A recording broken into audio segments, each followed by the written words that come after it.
What is up, beautiful people of the world? My name is Exact Change, and I'm happy to be here today with my guest, Rotti Adams. Yeah. It's There Rotti. we go. How we doing? We good. We got it out of the way. The Yes. intro. But we were talking about talking on the phone, and like when you have a friend that like whenever you talk to him, it's just like 45 seconds straight to the point, That's off it. the phone. And sometimes it's not even more than 45. It's like less than 45 seconds. If we could talk, and he calls me, he's like, "Hey," I'm like, "Hey," and then we talk. And it's quick out the way. He's straight to the point. It's like something just more than a text. But like I need to call you because I need to tell you, but I don't need to talk for. Well, and if it's urgent too, like because I make music with him, so like when he calls me, like we have things we got to do right now, and it makes it a lot easier when he calls me too, because I don't text all the time, and if I'm at work, he knows I'll just answer my phone. In front of my boss too. He knows I don't care. Man, so you just dropped a new single. Yeah, last Friday, Zoloft. That's dope, bro. Yeah. I was just jamming it today. Yeah, it's a lot of fun. It's got such a different vibe, bro, because I was just vibing out, like what the fuck? This like nobody's making this kind of music in Spokane. Seriously. Yeah, it's way different. I got a lot of good reviews from people. Like one of my best friends back home, who's in a sort of, I don't know how to. It's not an alternative band, but it's a blend between alternative and like actual metal. Okay. And I grew up on metal, Metallica, Pantera, and I love Nirvana, and I love Lane Staley. I love, Alice in Chains is probably one of my favorite bands of all time. Wow. But it's just something missing in hip hop where there's a rock blend over hip hop. Mm-hmm. I mean, we have it a lot. There's a lot of it going on. I mean, you got Juice WRLD and like Lil Uzi and stuff like that. Where you do get some of those vibes, some of those rock vibes in there. Yeah, and Juice WRLD's probably the best right now out of all of them. MGK's in that range too, but that's just, I think his image plays more into him being, punk, alternative, angsty, grungy, like whatever you want to call it. What'd you think about that fucking Eminem and MGK I mean, I know this is old, but. Yeah, it is. I don't know, man. I think rap beef back in the day was legit. Mm-hmm. Because they're really might pull up on each other and do crazy shit. Yeah, I mean, you had all the the killings and stuff back in the '90s, mid '90s, and early 2000s. I mean, you have them nowadays too. I mean, you got stuff that goes around Drake, you got stuff that goes around Wayne, or Triple X, like all these people, and it's just more like I see. Like you could compare it to the Beyonce and Jay-Z thing, where Jay-Z cheated on Beyonce. Oh yeah, she made that song. She made that song, dropped Lemonade, and then, it was like 2 months later they dropped The Carters. Yep. That's all. It's all promoted publicity. It's publicity. What about fucking when Mariah Carey did that fucking diss against Eminem, and that was like a fucking... Oh, Obsessed? Yeah, that shit was awesome. See, I think that's more legit because... That was so legit. Because... She made a hit song. Well, and she put him in the video. She played him in the video, yeah, which was amazing. She's wearing the hoodie. She's got like the facial hair going on right now, but it's funny because you could tell it's her because she's got the brown eyes and obviously. And she made a hit out of it. Like she's like, oh, this is like a catchy song. Like even if this wasn't a diss, people are listening to it for that reason, and then people are also listening to it for the fact that it's just sounds catchy. And that was a funny thing too. Is like I love Mariah Carey. Like my mom showed me Mariah Carey growing up, and young Mariah Carey, super bad. Oh yeah. We got nowadays Mariah Carey. I'm not a huge fan of because she's kind of crazy. But yeah, I don't know. It's kind of weird how you fall in and out. Like how rappers kind of. I had a podcast with this guy on one. He's like an OG rapper here in Spokane. And we were just talking about how you kind of fall out or into rappers. So it's like you kind of grow into a rapper that people have been on for a long time, and now you're finally like, oh man, this guy's dope. Like, and people are like, duh, dude, like what do you mean? Or people you used to listen to that was not like, you're like, I don't I have artists. I mean, I don't know, it's tough, but the whole MGK and Eminem beef, dissing, whatever you want to call it, I think MGK came at him pretty solidly. I think MGK, out of anybody else in the game right now, has the best opportunity to do such. Bro, he said some funny shit. That beard is weird shit. And all that. That shit was hilarious. The auto-tune was cool. The like melody behind it was cool. Like he brought a lot of art to it. Killshot was good though. Obviously, seeing Eminem come at somebody again is always great. He did it on Kamikaze too when he talked about all the new mumble rappers and whatever you want to talk about. Which I think that phase is starting to finally die down with the mumble rappers. But I think the best diss song out of the whole thing was G-Eazy's diss song towards MGK. I don't even think I heard that. Oh, it's so good. What did he say? He said something in there about how I'm sitting ringside next to Puff, like something like that, and you're his artist, but I'm here with him and you aren't. He talks about that. Because MGK said something about, because he used to fuck with Halsey. Who did? MGK. Really?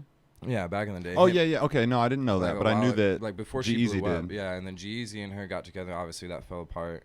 But MGK, I think it was on Sway in the Mornings freestyle. He dissed G-Eazy and Halsey in the same thing for who God knows why. Yeah. And I think G-Eazy actually held his own, and he actually came at him pretty solidly. So there's like, even though there's not this like threat of violence really happening, it's like, I do like it when it's not all like let's hold hands and peace and harmony. Like if you got something like music is an expression, so you shouldn't just be expressing positivity. You should be expressing anger and the sadness, sad times, all that stuff. So if you got something to say, what better place to say it than these guys have such a huge platform too. So it's like it makes it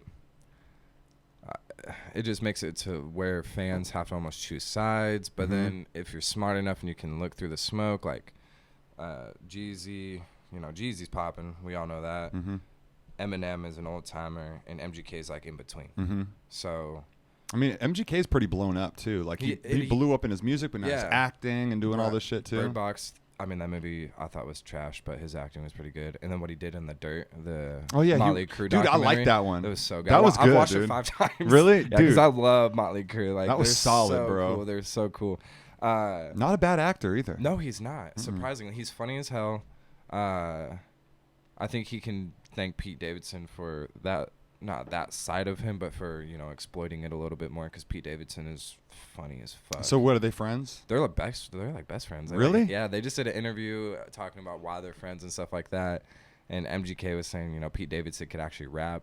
Really? Like, yeah, he's like, Pete Davidson could be better than a lot of the people in the game. Right Shut now. up, dude. Like, no way. But they're just goofy, and that'd be so funny. I'd love to see that, bro. I mean, anybody on SNL that's starting to rap. Yeah, I love SNL. SNL's so great. But when it comes to the like mumble rappers, I think that people just don't want to accept the fact that there's like different genres within hip hop. Like people are like, hip hop is this thing, man. Yeah. It's 90s boom bap rapping. Yeah. It's like no, New bro. York, South, the West. And it's always been like that, bro. Whether it was like E40 or you had like, the Bay or like Mac Dre, Run DMC, you had like cats in the South who, it's not all about lyrical ability. You got some shit, I got some style, you got delivery, and like there's so much to it. Well, I mean, if you look at like UGK and, Pimp C, Bun B, T.I., all those guys down there, if you look at what they were doing early on, back in, I think it was probably like the early 2000s, like before Drake even came up, if you look at what they were doing, that's what Drake did. Like, he makes South music. He doesn't make... It's like Toronto. I wouldn't call it Toronto music. Canadian it's music. South music. It's you wouldn't South think music. This is Drake makes Canadian music. Yeah. You wouldn't think that. Yeah. He just did what everybody's starting to do now, and he's taking certain sounds and putting them over different types of beats, or taking certain beats and using certain flows on different beats. Like Drake's done, he's done like a trap flow over a dance hall beat. So I mean, he switches it up a lot, and he's smart. But you have. I firmly believe this because I listened to a lot of South music growing up. I really believe that he took a lot of South like influence and flow and structure because they were singing. They weren't singing like he can, and I don't think he can really sing. No, but they were still on that. I've been flossing in that candy paint. You got like Mike Jones and shit like that. Like all of those guys. T.I. with Whatever You Like, that. And then Paper Chasing, he got Rihanna on a song early on back in, I don't know, was that like 2007 or something when he dropped that album? Yep. Paper Faces or whatever it was called. Great Dude, album, by the way. The thing that's interesting is this book right here. Yeah, I saw that when I came in. This is Jay Prince, right? He's the founder of Rap-A-Lot Records. And he's the guy that put Drake on. Exactly. He is the guy that put Drake on. He introduced him to Lil Wayne. I'm so glad that you have that book in here because I was trying to think of what his name was for the longest time. I'm so glad that's here. Dude, that book is fucking good. I'm going to have to read it because it looks good. And it's just, he's put on a lot of artists. Like I think he helped with Lil Wayne, but he really took hold of Drake and made Drake the everyman. So Lil Wayne, I'm pretty sure was already, he was already big, right? He was already doing his thing with like fucking Birdman. Jesus Christ. Don't even get me fucking Birdman. Such a fucking crazy, weird. Oh yeah. I don't know how I feel, but he's that man is a sociopath for sure. Oh my God. Could you imagine just having so much money that you're like jaded to the world, bro? And he kills people. Like, he literally, he may not actually do it, but he pays for it. That's crazy, because he has the money for it. And that's the side of the rap game I don't want to be a part of, because rap and music for me is just, let's just have fun, let's make music, and like, let's talk about our lives.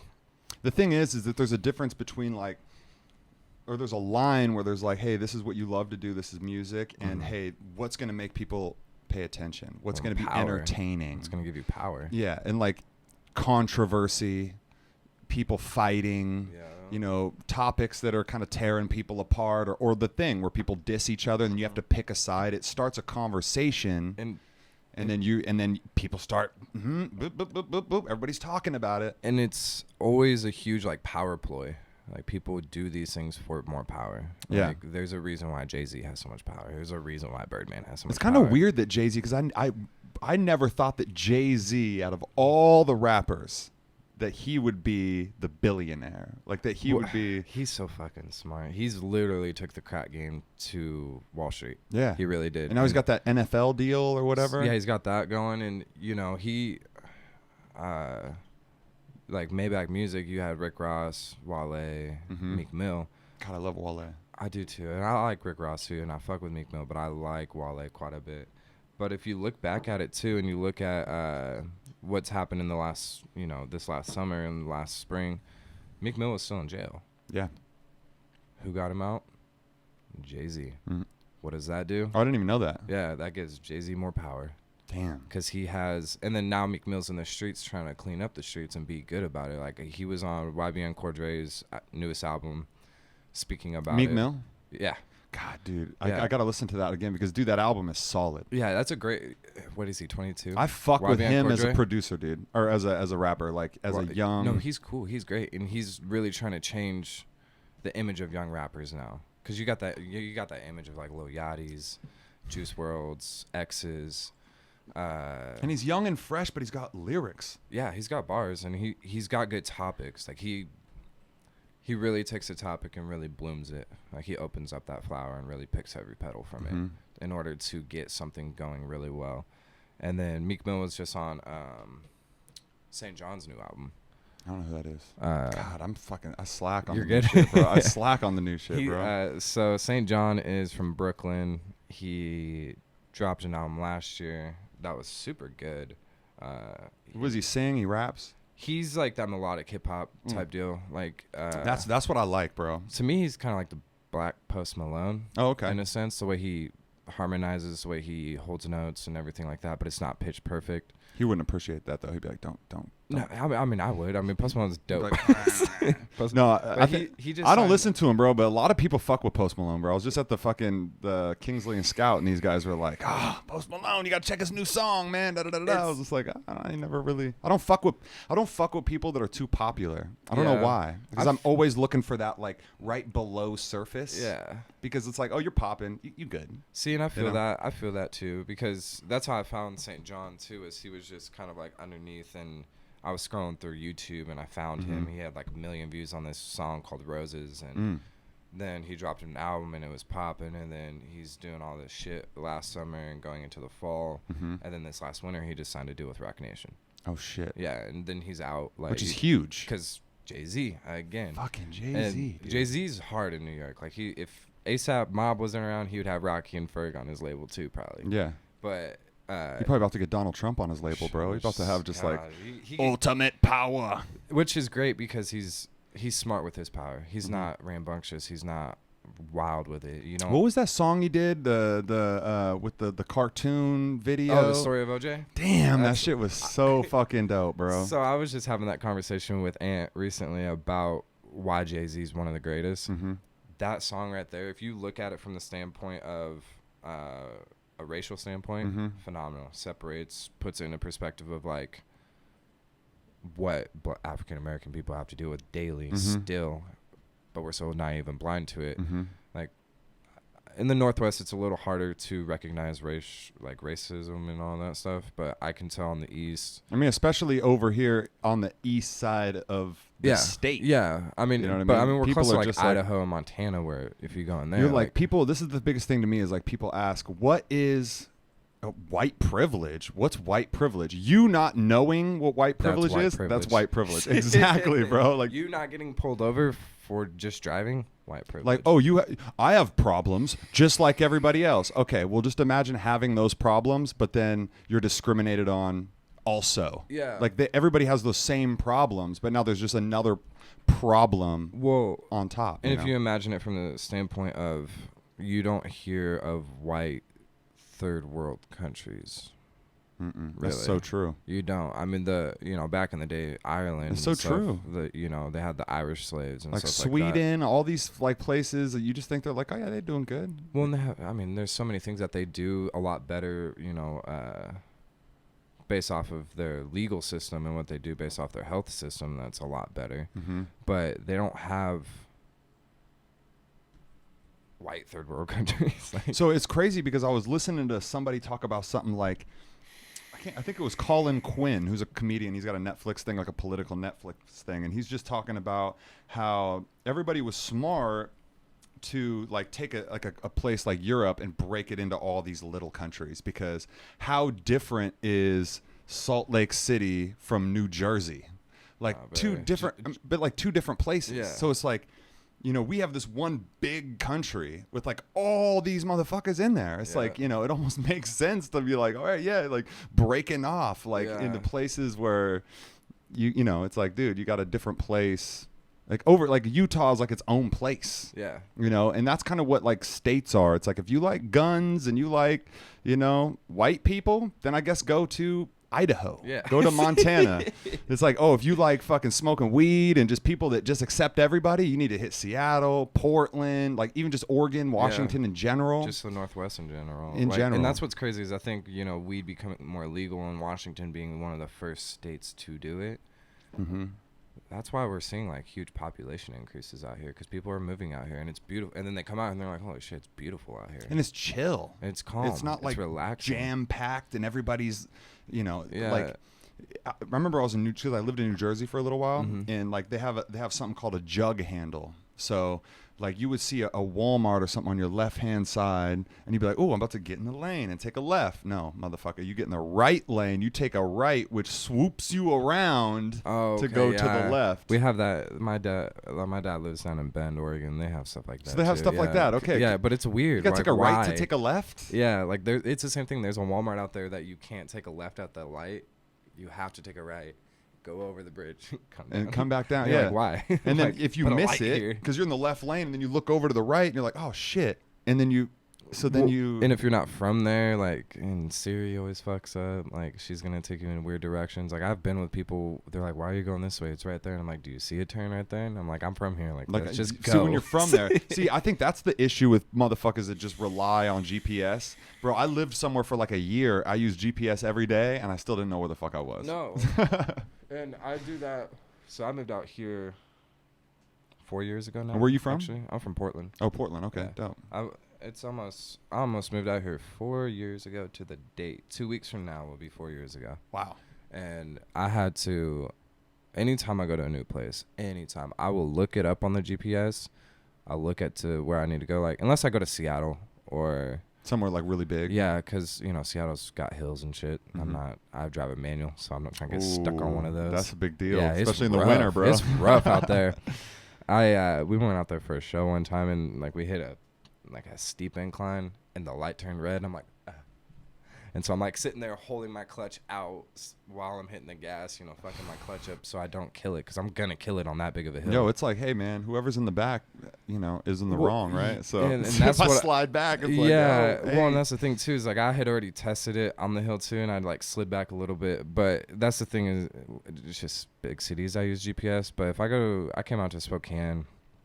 The first day I was here, I was living right next to Safeway, which is where I work. And then I was trying to find my school, too, because I was going to go to school while I was out here. And I walked to the Safeway, found it just fine. Then I couldn't find my house. So it's like you got there, you're like, oh, perfect, I could find Safeway. And you're like, oh, shit, where do I live? Yeah, and so I'm like, I'm trying to find my house again. I just went grocery shopping, trying to get all this milk and all this shit in the fridge. And I'm like looking around. I'm like, okay, that looks familiar. Because you didn't have your address or nothing. You couldn't pop it in. And well, just I did, but I push myself when it comes to things like that. Like figure it out. Figure it out. I like that. Figure it out, because it's hard. Like everybody in the real world, you don't have a phone. Yeah, like, I need to find it. Yeah, and everybody wants to just like quickly give up on trying, and it's like, no, just keep trying. You just don't want to have to be relying on this thing. Yeah, because in the riffraff of all people said something that made so much sense. Smart. Said something that made so much sense to me. He said, "Dude, the world doesn't give a fuck." He said, "We built all of this comfort, all of this house, this heat, this air conditioning, everything." He's like, "The real world does not give a fuck. It is just relentless, bro. Like you either know where you're going or you're fucked, or you gonna figure it out." Well, and that's a crazy thing too, because humans. I mean, everybody wants to talk about, if you look at the clock, break down time into this, blah blah blah blah. Yeah, but if you look at it from the standpoint of how long humans have been around, we didn't have all this. Like we've only had all this since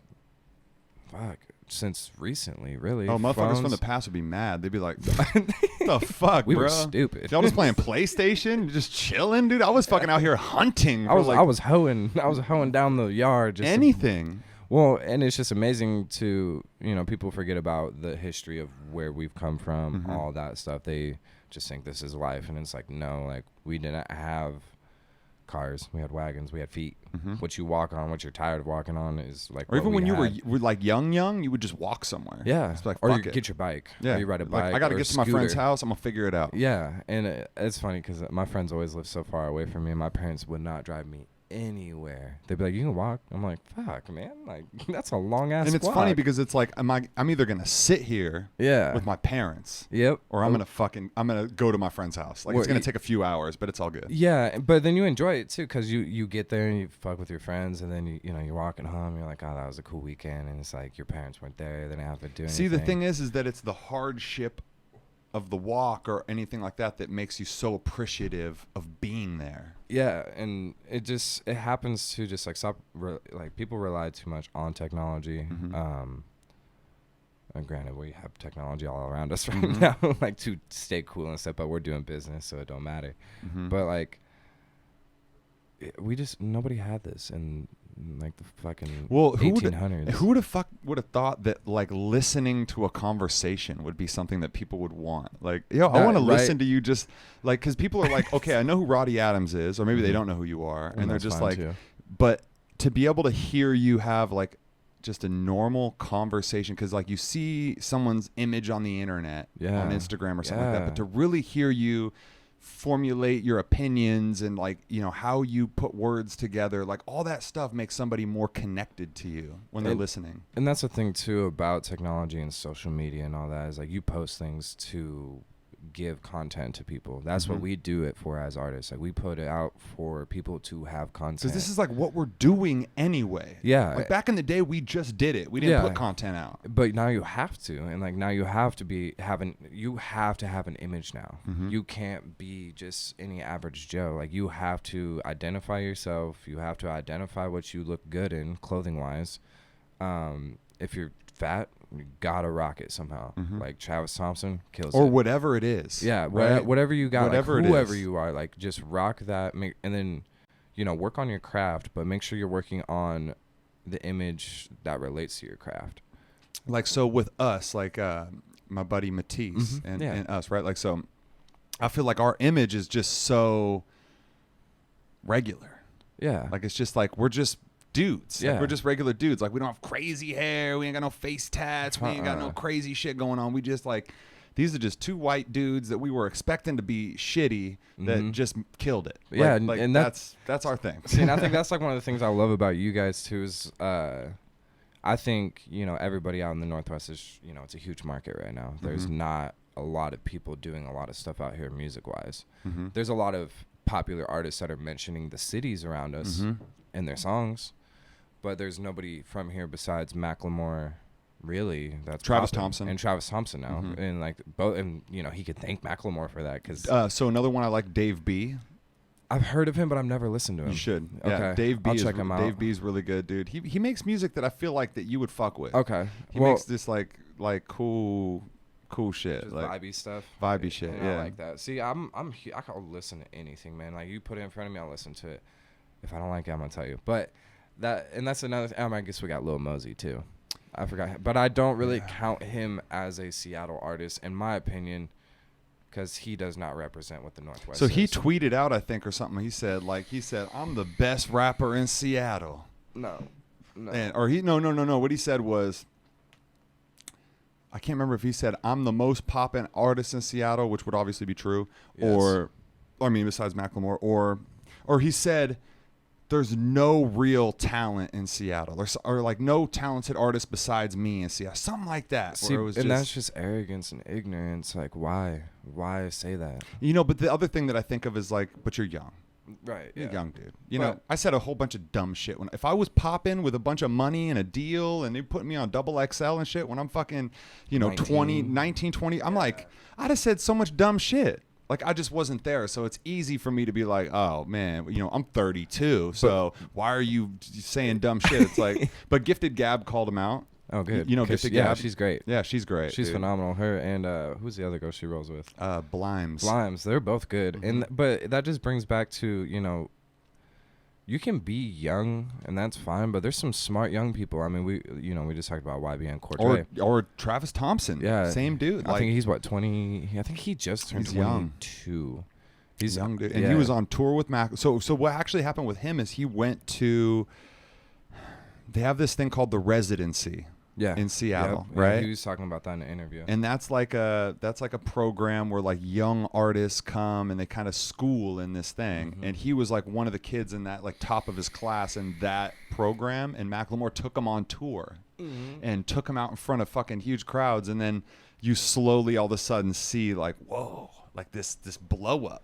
Well, like, yeah, and it's so cool because you watch an artist like that. Like, one of my favorite artists, one of my biggest inspirations, you can't necessarily hear it in my music, but he got me through high school, is Kid Ink. Oh, okay. So Kid Ink's from Cali, and I found him on, when everybody was browsing hot new hip hop. That had to be what it was. I remember he came out with a bunch of shit that was just slapping. Dude, slaps, and there wasn't traditional Cali music too. It wasn't like that Bay Area, that like West Coast shit. It was catchy, it was cool, it was collect, and it was. And he loved weed, so I was like, and that's when I was smoking weed still. Like, back then, that's when I was like still that vibey weed. Music. But where was I going with that? But like watching an artist do that, go through those progressions, like he was with Mike Will Made It.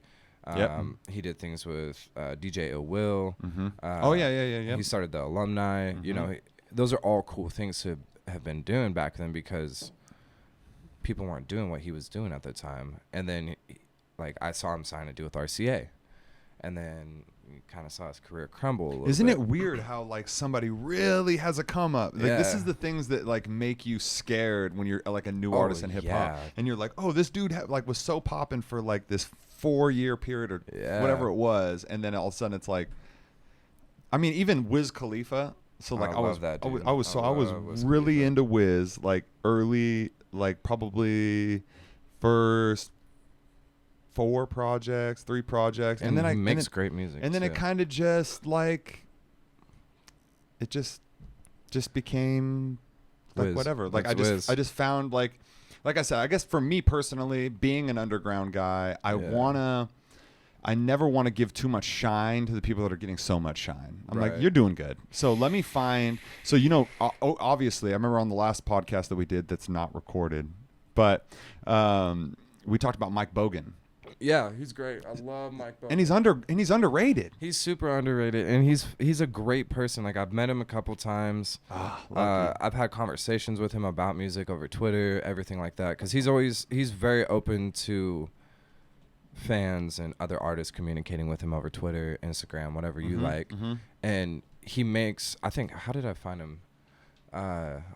That's so funny. So I went to a party, and my two best friends that are twins were both wearing the same sweater. I'm like, what the fuck is that? Like, it was a dope sweater because it was like a PBR logo looking thing, but it said Mike Bogan. I'm like, who the fuck is Mike Bogan? Yeah. And I was probably 16, 17 at the time, and they showed me who he was. I'm like, oh, he's dope. And then he did a show on a boat. What? And so we went to that, and that was dope as hell too. How old are you now? I'm 24. 24. Wow. So that was a while ago that you found him. That was like seven years ago. And then I started, bumping him out here, and people are like, "Who's this?" I'm like, Mike Bogan. I'm like, "Oh, he's dope." And I'm like, "Yeah, like Swisher Guts and Dorito bags. That shit's funny, dude." So like, that song, the first song I ever heard was I just heard it on this is what's kind of the new wave is the Spotify playlist. Yep. Like, I found them on a Spotify playlist, and it was like, I don't know if you know the song, but it was like, when you come through, bring a blunt through. Yeah.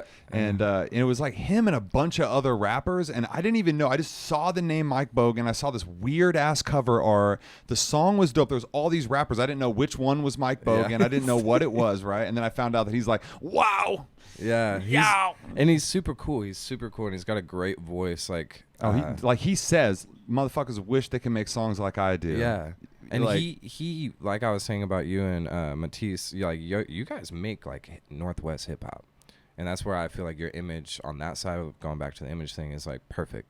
Because it's, dude, like, speaking about image, I appreciate that. Speaking about image, somebody who's crazy is if you compare two artists that are actually friends in the Northwest. Compare Django with Karma, right? So Django's like real flashy, real cool, real come out. You know what I mean? You got, he's got the whole thing going on, and then you got Karma coming out. He's just chill, man. Dog, he comes out in fucking some pajama pants with playing cards on him. And like or he comes in with like silk basketball shorts and like a floral top. Or in a floral top. And I'm like he can't. He with the pick. He looks like he got out of bed. Yeah. And then he's like laying on his back doing the show. Yeah.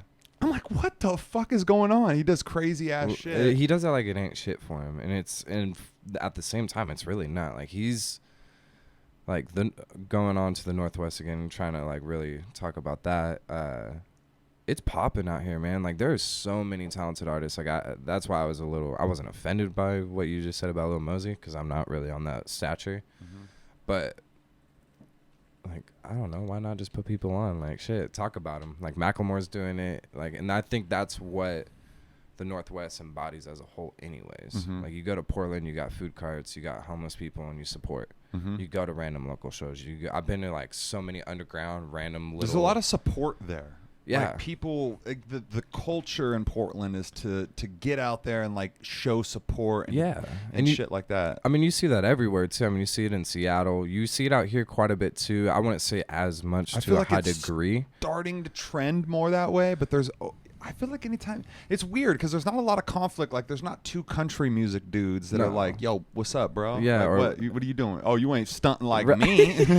But we're in a city too where rock music is huge. Like, everybody out here listens to rock music. The Pen puts on more rock shows than anything. Indian Goat. Yeah, and they're dope too. I saw them. I think, where did I see them?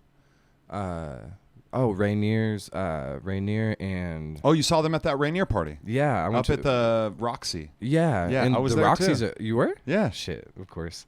I was there with this photographer, and he wanted to go, and I was like, I'm not doing anything tonight. Yeah, let's go. I think that venue's kind of dope, bro. I think it's sick. Yeah, if you it walk was in a better in, location, it'd be so much better. That's all it is. Because it's got the floor. It's a 3-level floor. So and it's got a fucking arcade. Yeah. I was in there doing the skiing shit. Yeah. I was like skiing. I was like, what the fuck? They got, air hockey and all that. But so yeah, I saw them there. I saw Django there. And then the new dude he's been hanging out with lately, Slim Rick. Like. Oh, yep. You heard of Top? No. Okay, so he's like a Tri-Cities dude. But so is he the guy that rolls with Karma? Yep. Yeah. Okay. So and he's got like a flat top and like he. Wears, yeah, like actually I have. But yeah, I saw shit. him too at because they threw a show when they did the Travis Thompson show out here at the Cracker Barrel. He was there. Yeah. Because he performed with he mainly performed. Karma kind of put him on the show. Mm-hmm.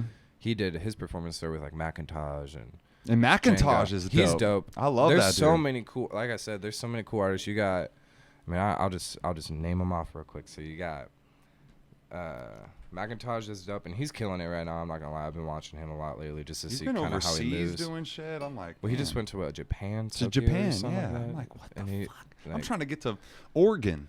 You get to Japan. Jesus Christ. But he's starting to pop a little bit too. And he's getting good views. He's getting good feedback, and he makes, he makes that hard like hood music, which that you new don't, trappy Gilmore. Yeah, and you don't hear that out in the Northwest, because nobody thinks about the Northwest, and they're like, oh, that's a trappy place. But if you go to like Federal Way, that's a trappy fucking place. And like, you think of the Northwest, you kind of think smooth. You kind of think like it's like a jazzy a little bit. feel. Like it's almost just like a relaxed jazzy feel. Like there's so many random things going on, but it all blends together to make like a wholesome, like calm. That's like our vibe. Is like just chill. We just want to like. Because we're smoking, we're chilling. We're not doing cocaine at the club and getting wild and shit. We're just smoking. So that's our music, and that's why, like our buddy Jakin, who used to make music, he made a lot of like party and like it was cool because he had like the complete opposite type of shit that we would make. We would just do that smooth shit for the stoners to kind of like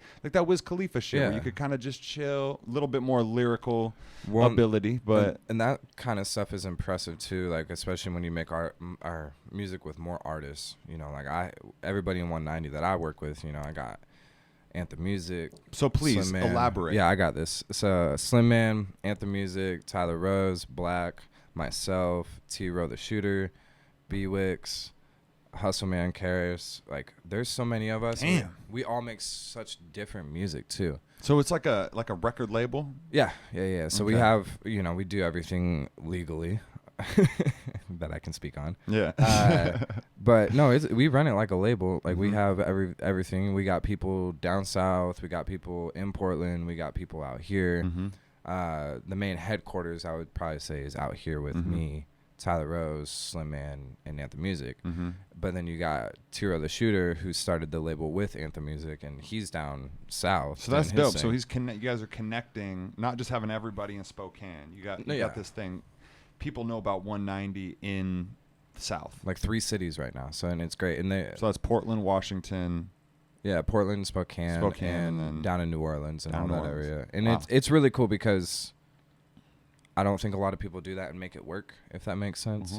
Yeah, because there's always a disconnect. I mean, anytime you're working with multiple people, there's always like a one person, people are breaking up, people are fighting, or to build that strong like group of people who are all on the same page that are all trying to, push towards the same goal. I feel like that's the hardest thing to find. It really is. And you can have people who are pushing towards the same goal, but it's more so like pushing each other towards that same goal. Like I've come a long way with my music just being with these guys because I'm a competitive person by nature, doing sports through high school, all that, just having siblings. And then, but on the same side, they're very competitive in nature too. And so we push each other and you need that to be successful. Like you need people pushing you, and then you need people to communicate. So there's certain people that communicate with everybody down south. There's certain people that communicate with everybody in Portland and everything. And then we bring it back to the headquarters. So you guys really just like have what works. Like these people are like, hey, I'm grabbing info from Portland. What's going on? How's everybody feeling? Same thing with the South. And you bring it to a meeting and you're kind of like, hey, okay, what's the next step? What do we got to do for this person, that person? Yeah. And it helps out a lot too with, studio time, recording projects, because everybody's trying to drop a project right now.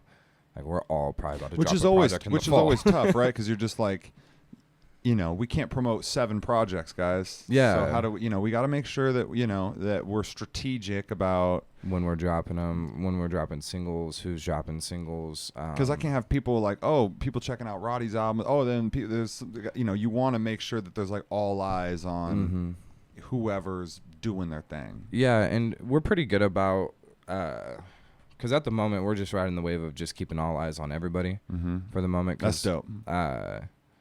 We're getting ready to drop projects and everything. I dropped one last year. Yeah, your project was dope, bro. Yeah, it was a lot of fun. Drip. Too. Yeah. Right? Yeah. Yeah, Drip. With Anthem music. Damn, that's just like Okay, so yeah. Tell me about the rappers on the label who were in Spokane. In Spokane? So in Spokane you have Slim Man, Tyler Rose, Black, myself, and Anthem Music. Yeah, so I think Black hit me up and he was like, "Hey, I'm trying to be on the podcast." I was like, "Okay, yeah." I checked his shit out. And then Slim Man, I think I met him. He was here. Slim Man was here last time. Okay, that's right. Yeah. And then I haven't met Tyler Rose yet, but fuck, man, I wish I could come to you guys' show on the 7th, but I'm gonna be in Oregon. Oh, you're good, bro. I want to meet him too. Yeah, him and Anthem Music. Like and Anthem. Yeah, they're great. Like both really cool guys. Those are the two guys I have on the project. Tyler's on California, and then Anthem's on Drip. Dude, that fucking California. See, for some reason I thought Anthem was on California. He's on Drip. Damn, but that both of those songs right there, those were like the highlights of the project. Yeah. Same project? The same project. Both and it's called Love Is Naked. Love Is Naked, that's right. Man, that was a good project, man. Yeah, it was fun because... And that was your first project? First project I ever did, yeah. That's dope. And first time I felt comfortable putting out a project because everybody goes through the peaks and valleys of being an artist. And I put out a bunch of shit I never should have put out. I was fuck.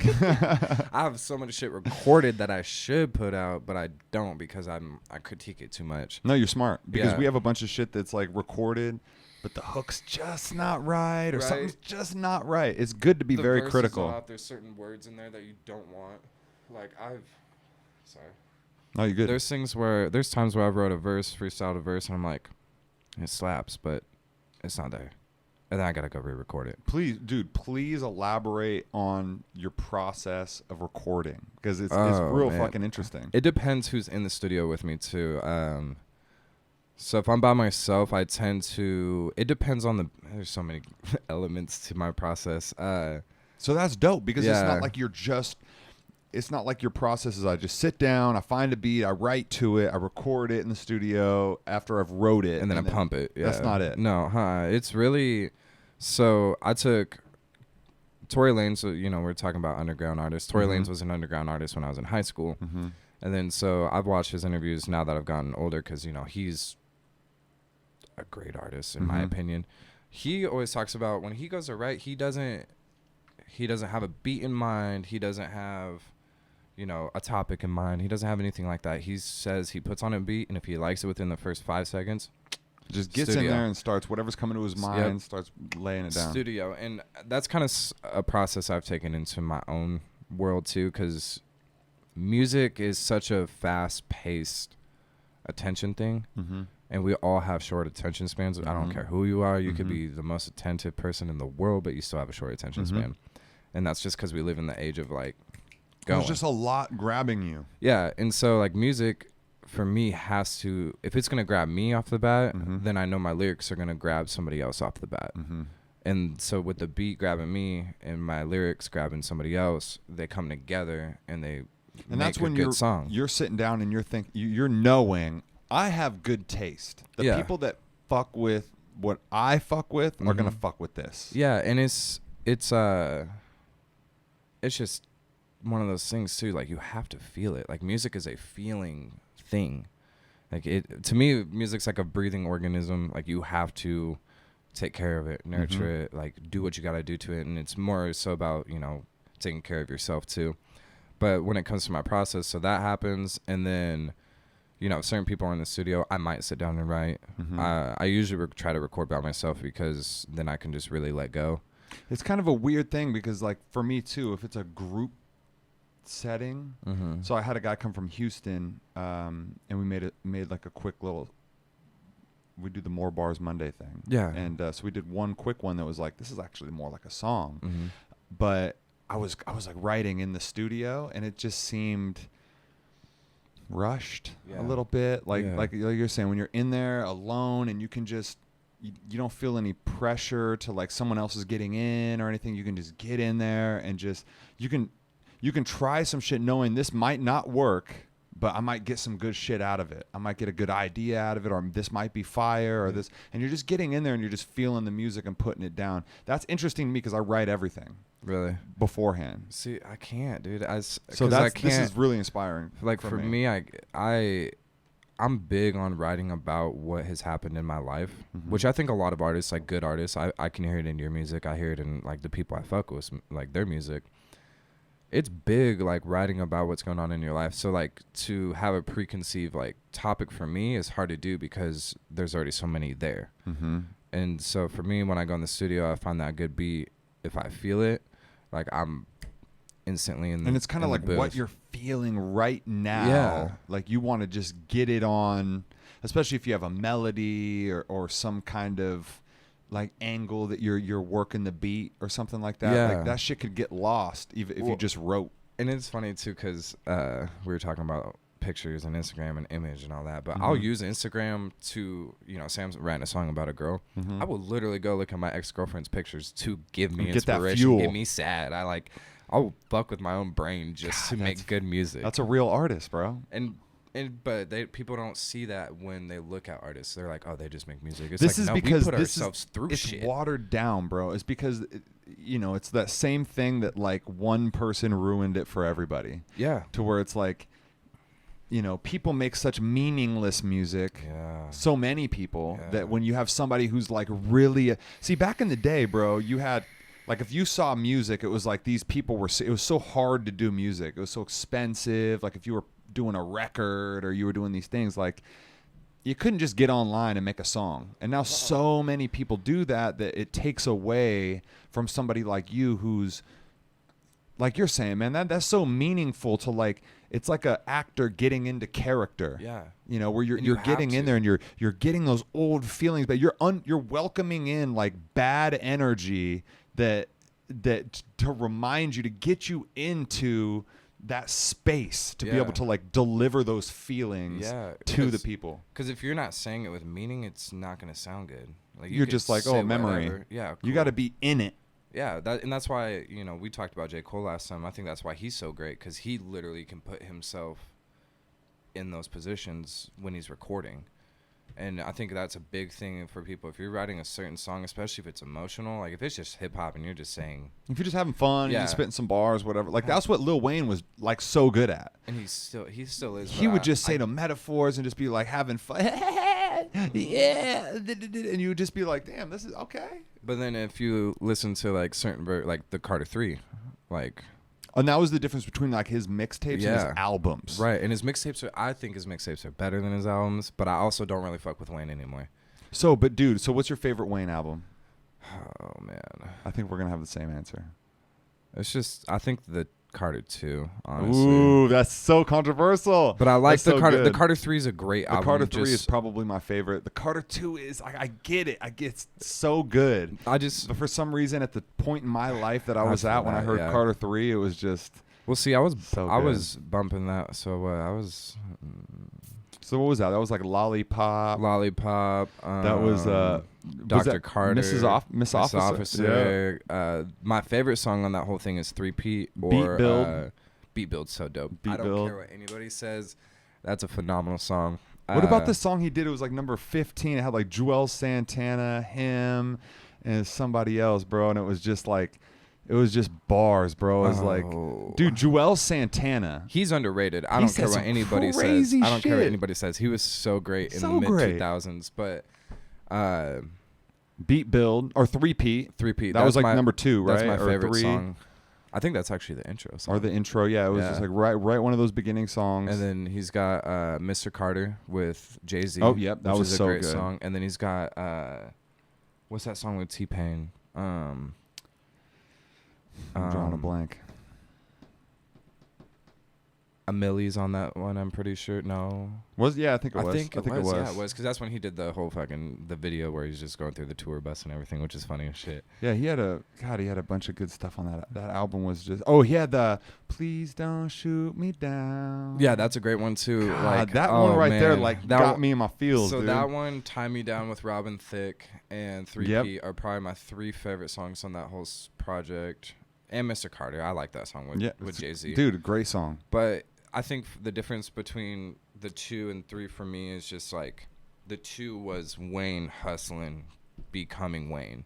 Mm-hmm. Like he wasn't. And Wayne, 3 Wayne was yet. Like he had become him. He become one of the best artists in the game. Damn. So the 2 was the hustle. Yeah, and then you got the Carter 3, which puts him in the conversation of one of the greatest rappers ever. I'm trying to think of what was on 2. He had he had so many. That's when he had Fireman. Oh yeah, was it? That song, I'm pretty sure. Yeah, I'll double check for you real quick. God. So I know 4. He had Mega Man. See, and I did not like 4, dude. But Mega Man, I just remember hearing Mega Man like in the car. See, the thing with Lil Wayne, the thing that he thrived on was all his metaphors. He would say shit that you had to run back and then put them together and be like, oh, that's right. Oh, that makes sense. And then what artists do you know in the game?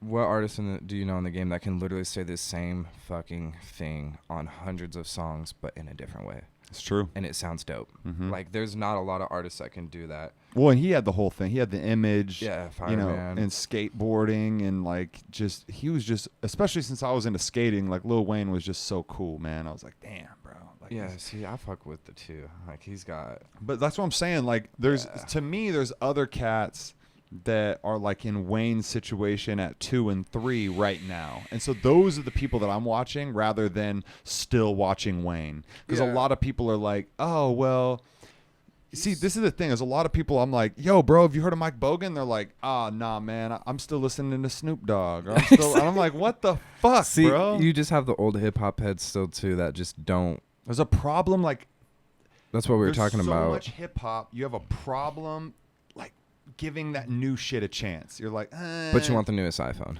But you want the newest iPhone. See, but you don't want to go listen to music. So music is crazy because music is your time. So you're like, you're very choosy. You're like, I like this song. Mm-hmm. I don't know if I like this guy's album. Mm-hmm. So, I'm just gonna go back to this Pharrell Snoop Dogg song or whatever it is that I like. Remember and comfortable with, like that comfortability right there. So I'm guilty because my boy Matisse, he did the Matisse's picks where every week he puts out new music, like this brand new, the YBN Corday, all these guys, like anybody who's new. I would love to sit down with him and do something like that, dude. So he does that. I love music like that, and I sleep like it'll be like 6 weeks after he drops it or puts it out, like announces it, and I'll be like, oh man, I'm fucking with this song. He's like, bro, I told you.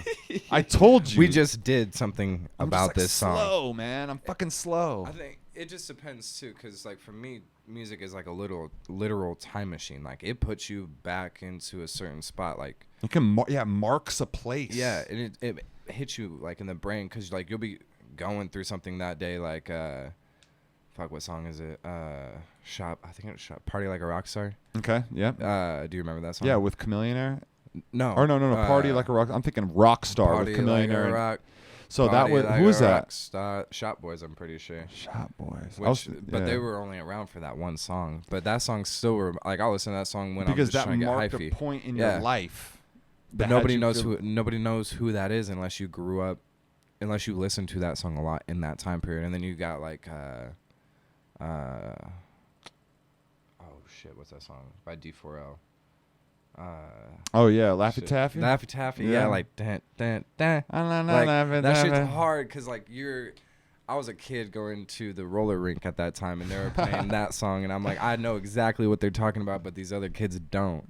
Like they're just talking about fucking, like we think we're talking about candy. And these kids like, yeah, Laffy Taffy. I love Laffy Taffy. And then the like, DJ's playing it too, and we're like 7, 9, 12, all that shit, and I'm like, what are you playing? See, that's the genius part of music, is to make a song that everybody can fuck with, but only the adults know the fucking, or not even just the adults, like the smart kids are like, okay, I know what's going on. It's just like a movie. Like they make it PG-13 and they do a bunch of adult shit in it, and the kids don't get it, the parents get it, so you're getting both audiences. One I've seen, smart, and that's cool too, because I love movies. Like I'm so happy that you have the Pulp Fiction poster right there, because I love, it's like one of my favorite movies. I love Quentin Tarantino. Like, have you seen the new one? Which one? The one with Leonardo? Yeah, and Brad Pitt. Like the sun never Once sets. Upon a Time in Hollywood. Yes. I have not seen it, and I want to see it so bad because I love Leonardo DiCaprio, and I'm so glad they got together. Dude, it's crazy because it's like a real event with that Quentin Tarantino, like it's gonna be different. It's gonna twist. It's gonna be. And it's so interesting how he shoots movies. Like everybody shoots movies high. Like they shoot movies up here, like mid-range. He shoots them like down here. Man, that's a good observation. I don't even notice that. Like if you wash away, he shoots scenes like that Kill Bill scene where she's fighting everybody in the blue room. Yeah, that's shot like.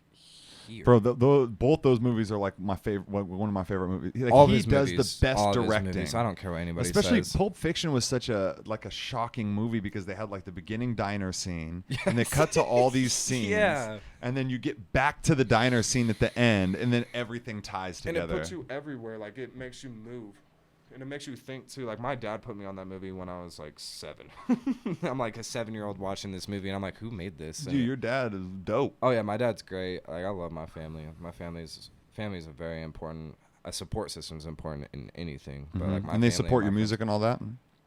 You know, the best of their abilities because they don't really understand it. I try to explain it. I'll show them music. Like, he just... I dropped a video 4 months ago called Hey. Really? Yeah. The fuck, did I miss that? And it's basically what it really is all about. Like, I mean, I can just show you like one image on it really quick, but like what the song is about is the fact that I just upped and moved from home. Oh, I was gonna ask you too. What was it that brought you from Portland to Spokane? I like change. And I'm not very good with just sitting stagnant. Like getting in the same routine. Yeah, and you know when you grow up somewhere and then you just see everybody doing the same shit. That's how it was for me. It gets boring. You're like, dude, what are we doing? Like all we do is we go to work and we come home and smoke weed and talk about dreams. It's like I'm gonna go out and start doing it. Yeah. And so all my friends back home, I love all my friends and they all support me too, and I appreciate that to the fullest. But like. I can't do what they do because that makes me uncomfortable. Being comfortable makes me uncomfortable. Bro, you're the one out of 10, 20, 30 friends that's like, dude, I'm out.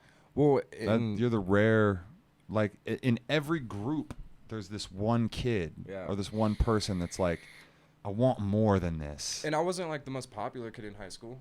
That's always the fucking kid. I was never. That's the thing. It's never the most popular kid that actually goes out and gets shit done. That motherfucker's like addicted to Oxycontin, bro. I was the kid that like, I fucked with everybody, nerds, jocks. Like I played sports, but like during football season, me and some of the football players would play Magic cards at lunch. Wow, like that's some nerdy shit. Yeah, and that's dope. On the weekends, we'd smoke weed and play Magic.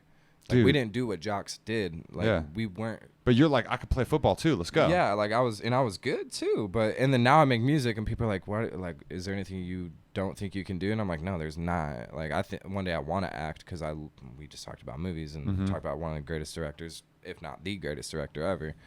But I want to get into acting. If I slim up, maybe modeling, but I doubt that. Yeah. I like my image where it's at, and I can still model being. Modeling's a weird the way thing. I am. Modeling is weird, and it's changed so much too. Just like music, it's changed so much. Like Ashley Graham, and what's her face, Kate Upton. They helped restore the image of, being big is beautiful. Like, dude, who's done the best? Lizzo. She's amazing. Oh my God, so bro. I just had this conversation. From being from Portland, I have a lot of gay friends. And which I don't think is something anybody should ever like judge or anything like that. People are fucking people, bro. Yeah, who gives a fuck? Yeah, just love everybody, and that's what I love about Lizzo. But I was just talking to them about this because they love. She puts on for the gay community like very well, and I like the way she does that too. She just puts on for all people. Yeah. And women too. And women like she empowers the women empowerment movement that she's got going on. And then just being like, and then being a big girl too, and like holding it down in a, I mean, like, cause the whole stigma is like, you need to be tight, you need to be skinny, you need to be hot. And she's like, I don't give a fuck. I got the voice of Aretha Franklin. That girl, man. I was telling them, I'm like, I don't really like her music. I think she's very talented. I like it to the point, and I give her respect on the talent level. But like, she's good, but it's just not your type of music. It's more so in the sense of like how you were talking about if somebody's already shining, let them shine. Like like you're worried about other people. Yeah, but her performing, her performances, wow. Yeah. Like she's if she doesn't win Performer of the Year sometime in the future, I'm gonna be very surprised because she's so talented. Because she just comes out in a wedding dress or anything. All right, hold on. Hold that thought for 2 seconds. I'm gonna go grab us another bottle. No, you're good. You're good. You're good.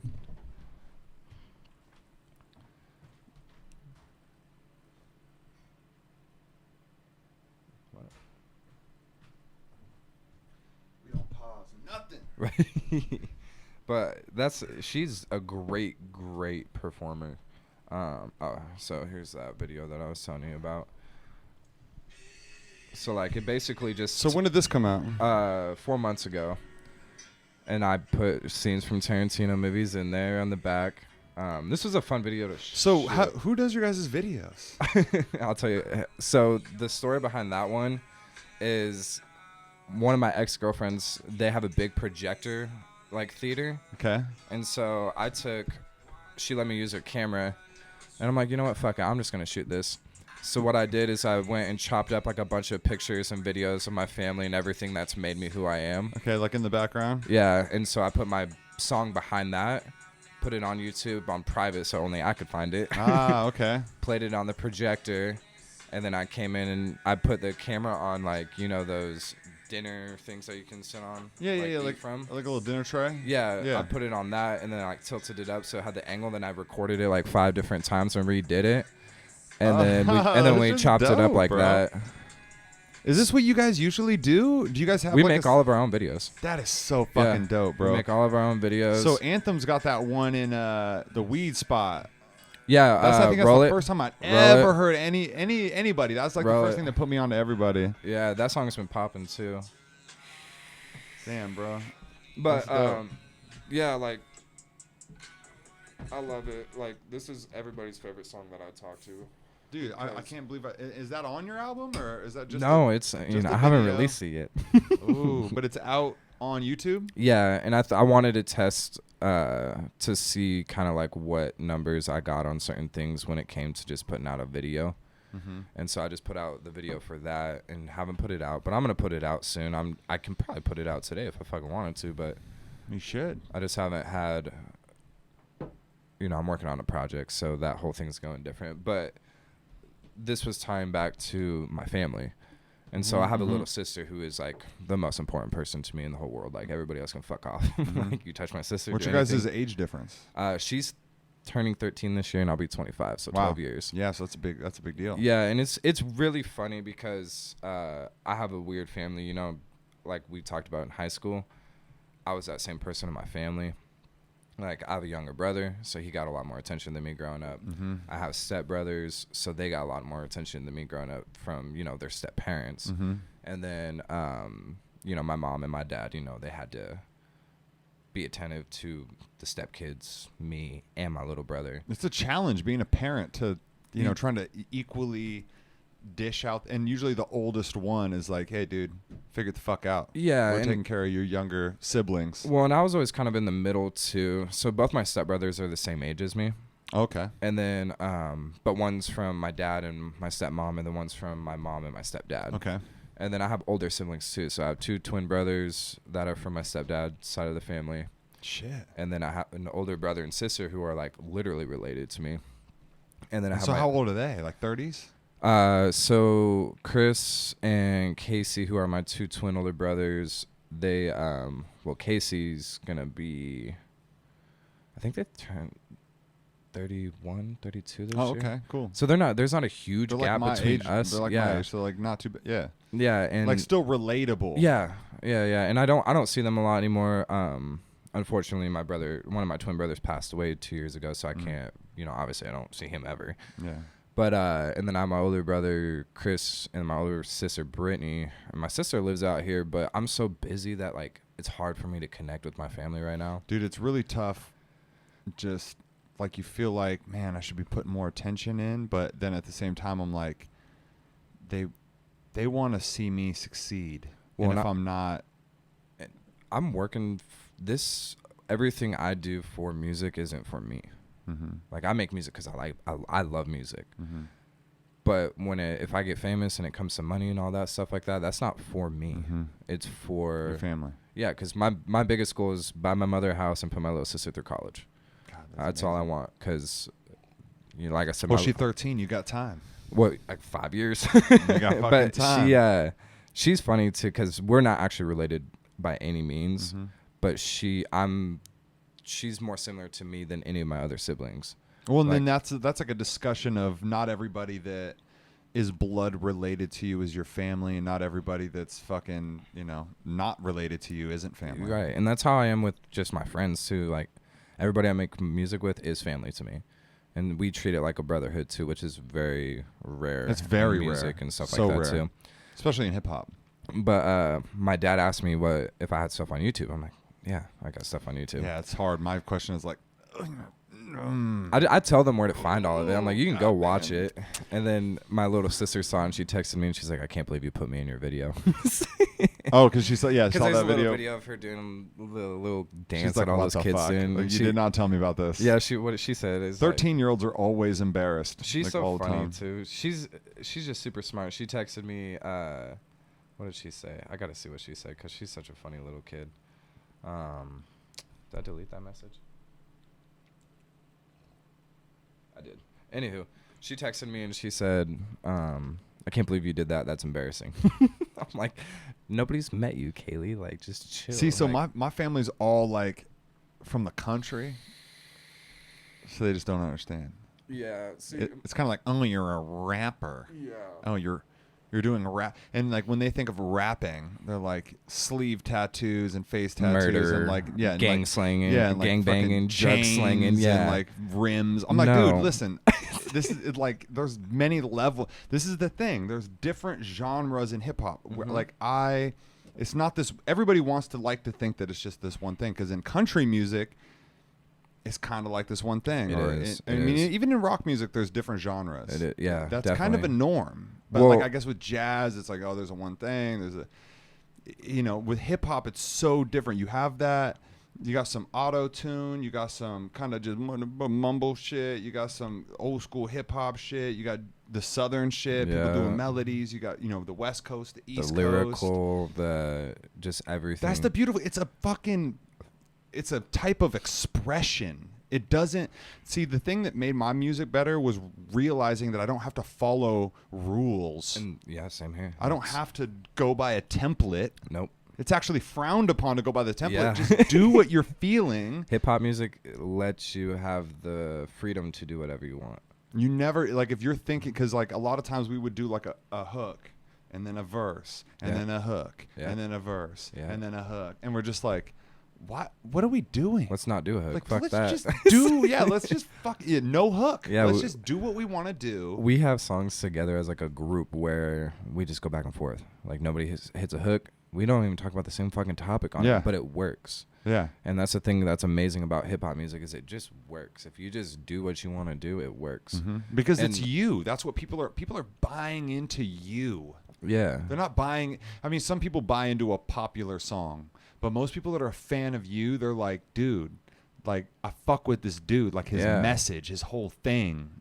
That's what they're buying into. And that's something everybody has to work on in hip hop music. You got to find yourself. That's the whole image thing, is just be you.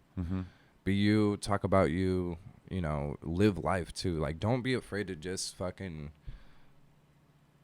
like, today, after this, I'm chilling. Like, everything's business, but like, you got to relax sometimes too, because you're gonna burn yourself out. You do, bro. You got to take a break. You got to be able to.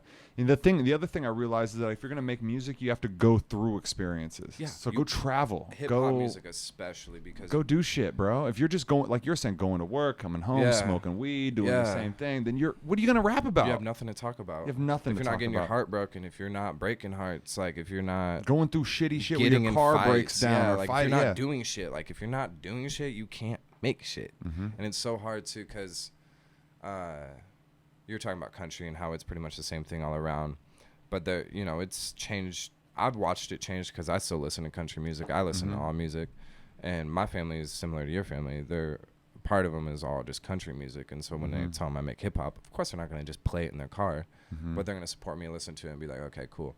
And it's a little interesting how my whole music thing came about because one of my stepbrothers makes hip hop music too. Really? Yeah, but he started doing it when we were in like middle school. Like when he was recording on. So he'd been doing it for a while. Well, he doesn't do it anymore. He did it for a while. I don't. Everybody has their issues that they come, and you got to fight through it, and that's what we've been doing. But he started doing that, and then he dropped out, but he still makes it. He just doesn't put stuff out. And okay. So he just like does it for himself. Yeah, and then my two twin brothers that I had mentioned were in a band in high school. Like a rock band? And then my stepdad was also in a band when he was going through school. So like your bunch of your family's into music. Yeah, they all love music, and they've all had like their own little ventures with it too. Like my mom can sing very well. She won't admit it and she won't do it for nobody, really? But she can sing pretty well. Like I've listened to her sing growing up. A lot of people are like that, bro. They don't want to. They're like, no, I'm not that good. You're like, no, you're what? And like my little sister started doing little music things. Like she writes skits and stuff. Like she writes plays. Like she does plays. I think she's gonna be an actor. And she's 13. Or an actress. Yeah, she's 13. Jesus, bro, But I always tell her she's got a step ahead. I always tell her, I'm like, Kaylee, be creative, have fun, be you. And she's like the most educated 13-year-old I think I've ever met in my life. How tough is like 13 to 17? That's like the hardest, especially for a woman. For a girl. I mean, just for me, it was tough. I can only imagine what it's like for a girl. Because for me, I was like looking for acceptance from the girls. I was like, yo, what's up? Like, I'm trying, and they're just like, you're corny, bro. Well, and they have everything going on with their body and stuff too. And like, and me too. I'm just like, yeah, well, we are too. Yeah.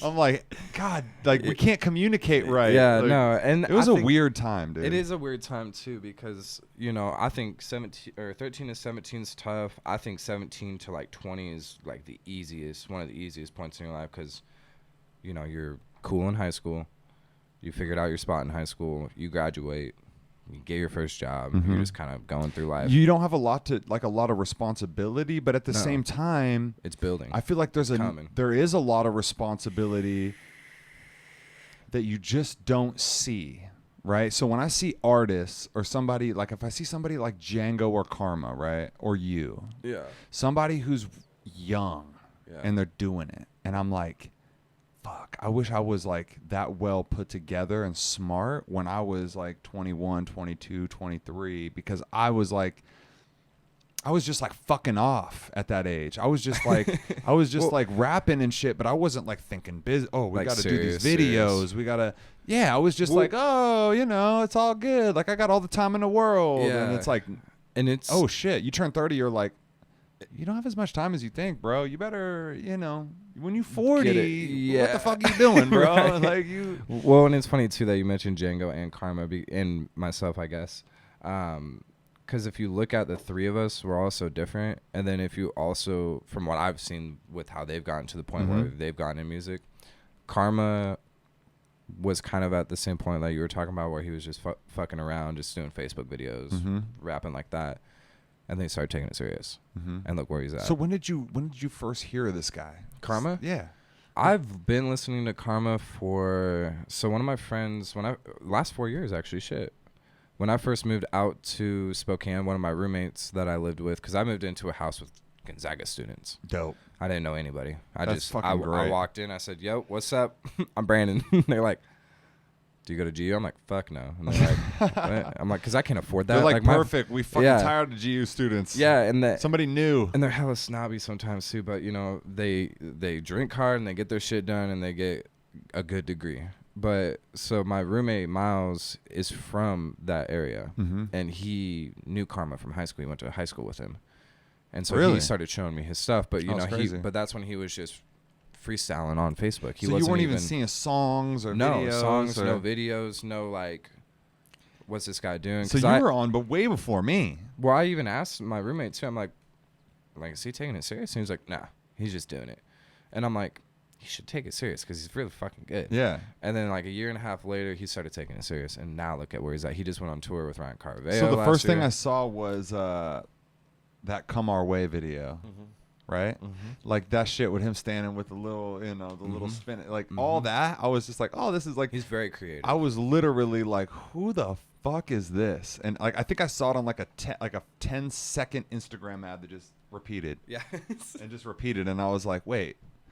And all of a sudden I was hooked. Like, it was a natural thing. Like, I wasn't in the same city. He didn't do a show. I was just like, talent. I was like, this is dope. And that's the thing too. He has talent. And so when he started taking it serious, look at where he's at. But bro, it's the same thing with you. Like, there's a reason that you're on my podcast right now, bro. Like, you're like, I fuck with what you're doing. I was like, you know, this is my thing, bro. There's a lot of people that you can fuck with that are popping. Right. And I'm like, and I look at your shit and I'm like, yo, this is fire. And his team is fire. And I just feel like they could get a little bit more love. So like, let me like show them to my people. So that way they can get in on that vibe too. Yeah. Because I don't want to have a podcast that's like, I gotta put this person on or that person on. Like, I want to literally hand pick, right? So people are gonna hit me up and they're gonna say, "Hey man, I want to get on your podcast." I'm gonna say, "Hey man, cool." Like, when I see something that you do that catches me in a way that I'm like, I want to have that guy on, I'm gonna have you on. Well, yeah, and that's just a crazy thing too, though. Like with those three guys, including myself, is I'm just looking at it in the sense of Karma had talent. Put in the work and look where he's at. Django's got a phenomenal team. If Django, if you listen to this, I'm not saying anything bad, but if Django didn't have the team he has, he wouldn't be as far as where he's at. I feel like it's the same both ways, right? Yeah, so and it is, and so it's like, give and take. Karma has a team. They got Dream Team, right? He's got Justin Frick shooting all those videos. Yeah. But I do see a difference between like the creativity. Yeah. So Django is much more like, I don't want to say this in a bad way, but like cool guy. Like, he comes out, he's energetic, he's electric. Yeah. He's like the fucking Rock when he was doing fucking wrestling. Like, he comes out and he's like electric, right? I'm going to be honest, when I saw Karma come out and do a live show, I was kind of underwhelmed. Yeah. He came out in like sweatpants and shit, and I was like, but that's what makes it unique too. But then it grew on me, and I appreciate it so much. Because it's him. It's him. It's him. So he's not. That's why I put those two guys together, bro. They're friends. They both make successful music, but you got this one dude who's so kind of focused on having an image, and this other dude that's just like, fuck it. Fuck it. And it's awesome too, because we don't see a lot of that with music artists. Like, every artist wants to be something.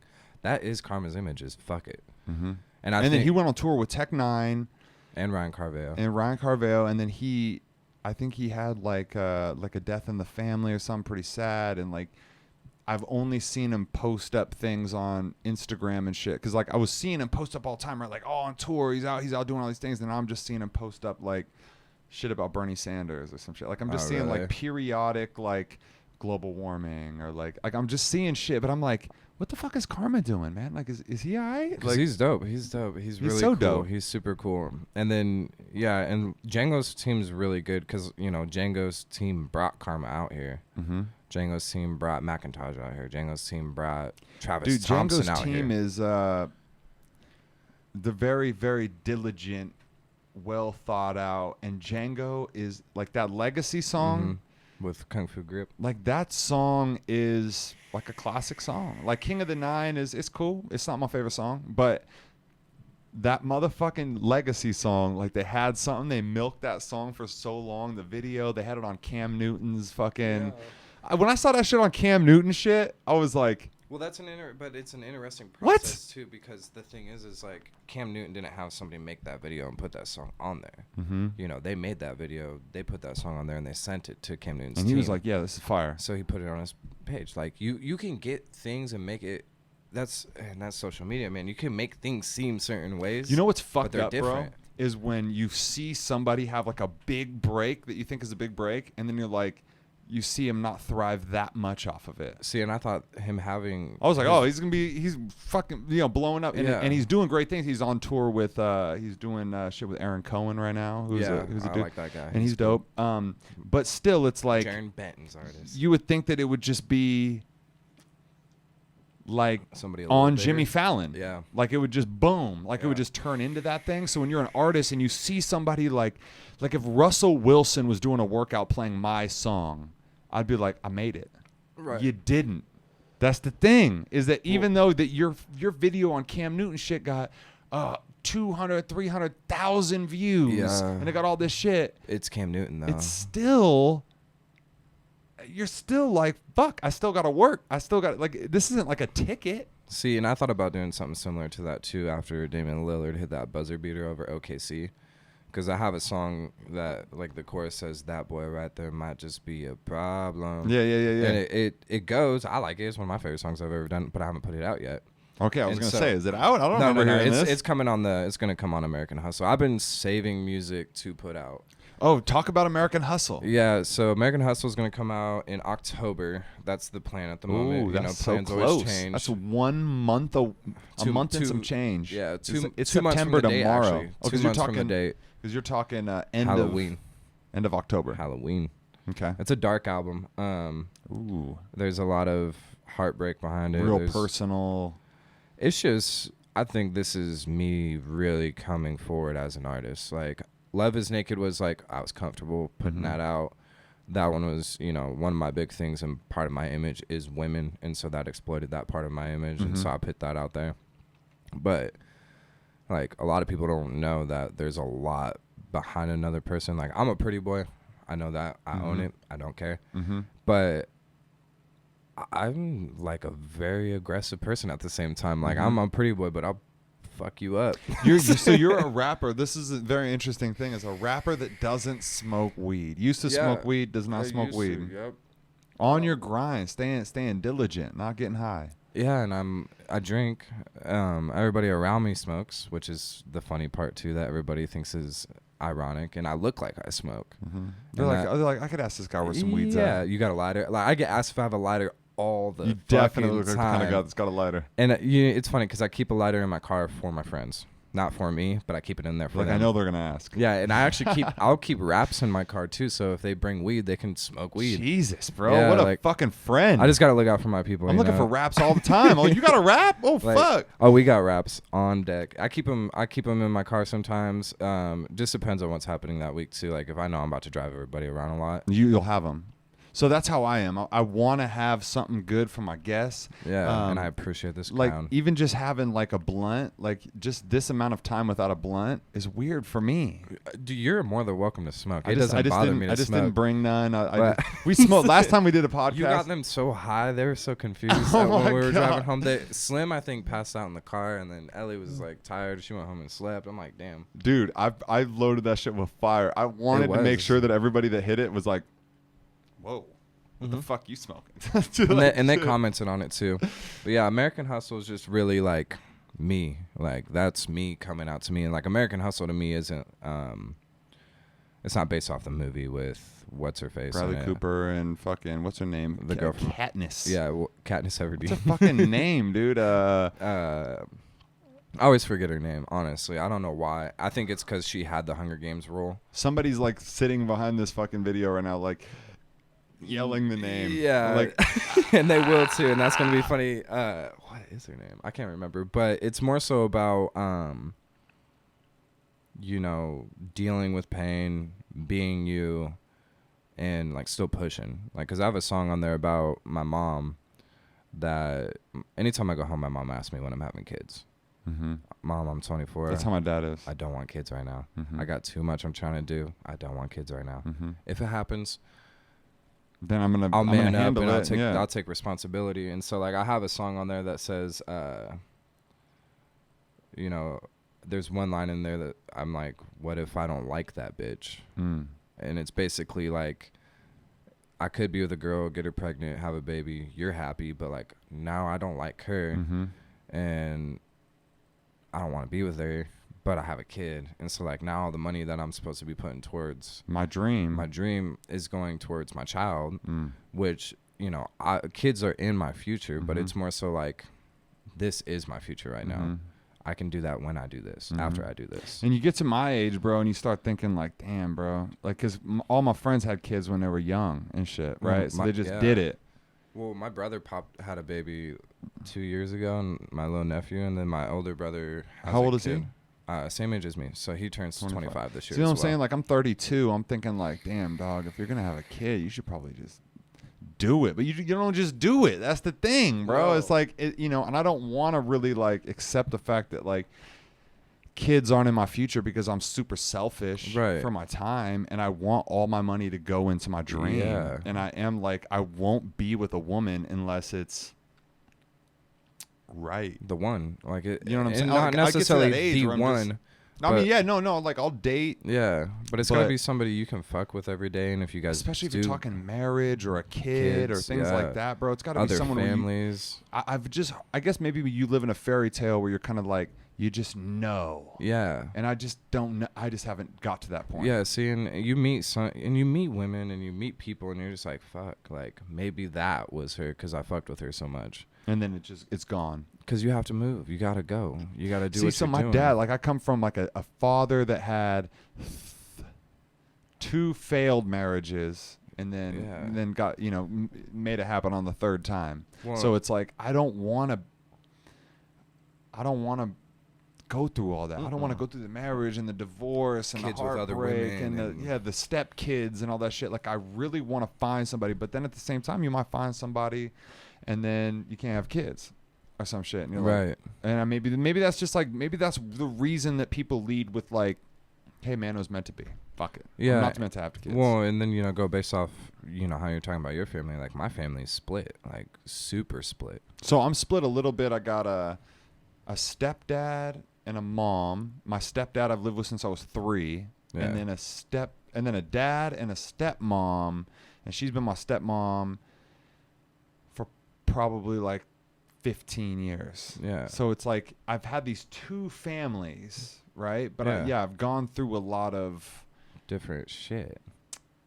Me and my stepdad and my mom, very close. Like I show him my music.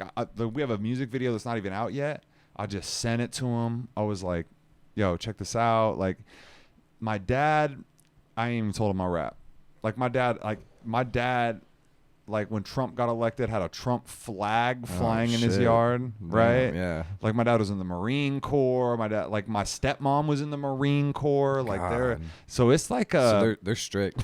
Dog. They're probably strict. It's strict, and it's like, it's a weird place to be. I definitely, like with my mom and my stepdad, I feel like I can just be like, hey, listen, I smoke weed. Listen, this is what I do. I rap. See, and they're like, that's awesome. And my stepdad's like, or my real dad's like, son, you need to go to rehab. Yeah, exactly. You need to go to rehab. You need to get a job in the labor union, son. Yeah, why? But seeing that, my family's kind of similar to that. My stepdad and my mom and I are very close. Like I've known my stepdad since I was 5. Yeah, 5. I was 5, and so I've known my stepbrother who had the kid recently, Kyler. That's like one of my best friends. Like he'll be one of my best men in my wedding if I ever have a wedding. But that's the thing is my mom's been with 3 different dudes, married to 1 technically, or no, married to 2, I believe. Okay. The first one's my real dad. Don't know who he is. Second one is my dad that I call dad, which is now with my stepmom, and they're very similar in the sense of like they're a little more strict, old school. Like, wow, that's real interesting. So yeah, I have a weird life. So not your biological dad, but a dad that you were really raised with, really connected with. Yeah, but then he raised me. Him and your mom broke up. So he met my mom when I was 2 years old. Okay. Or no, actually, because I was 2 and my little brother was born. He met my mom before I was 1, I believe, and then had my little brother. Moved on to that, and then they got a divorce when I was 5, so they only stayed together for like 4 years. And then I met my stepdad, and then my dad met my stepmom when I was like 9. Okay. Because my dad and my mom were very young when they had me. Like my mom was 22 when she had me, and my dad was 21 when you never met your biological father? Once.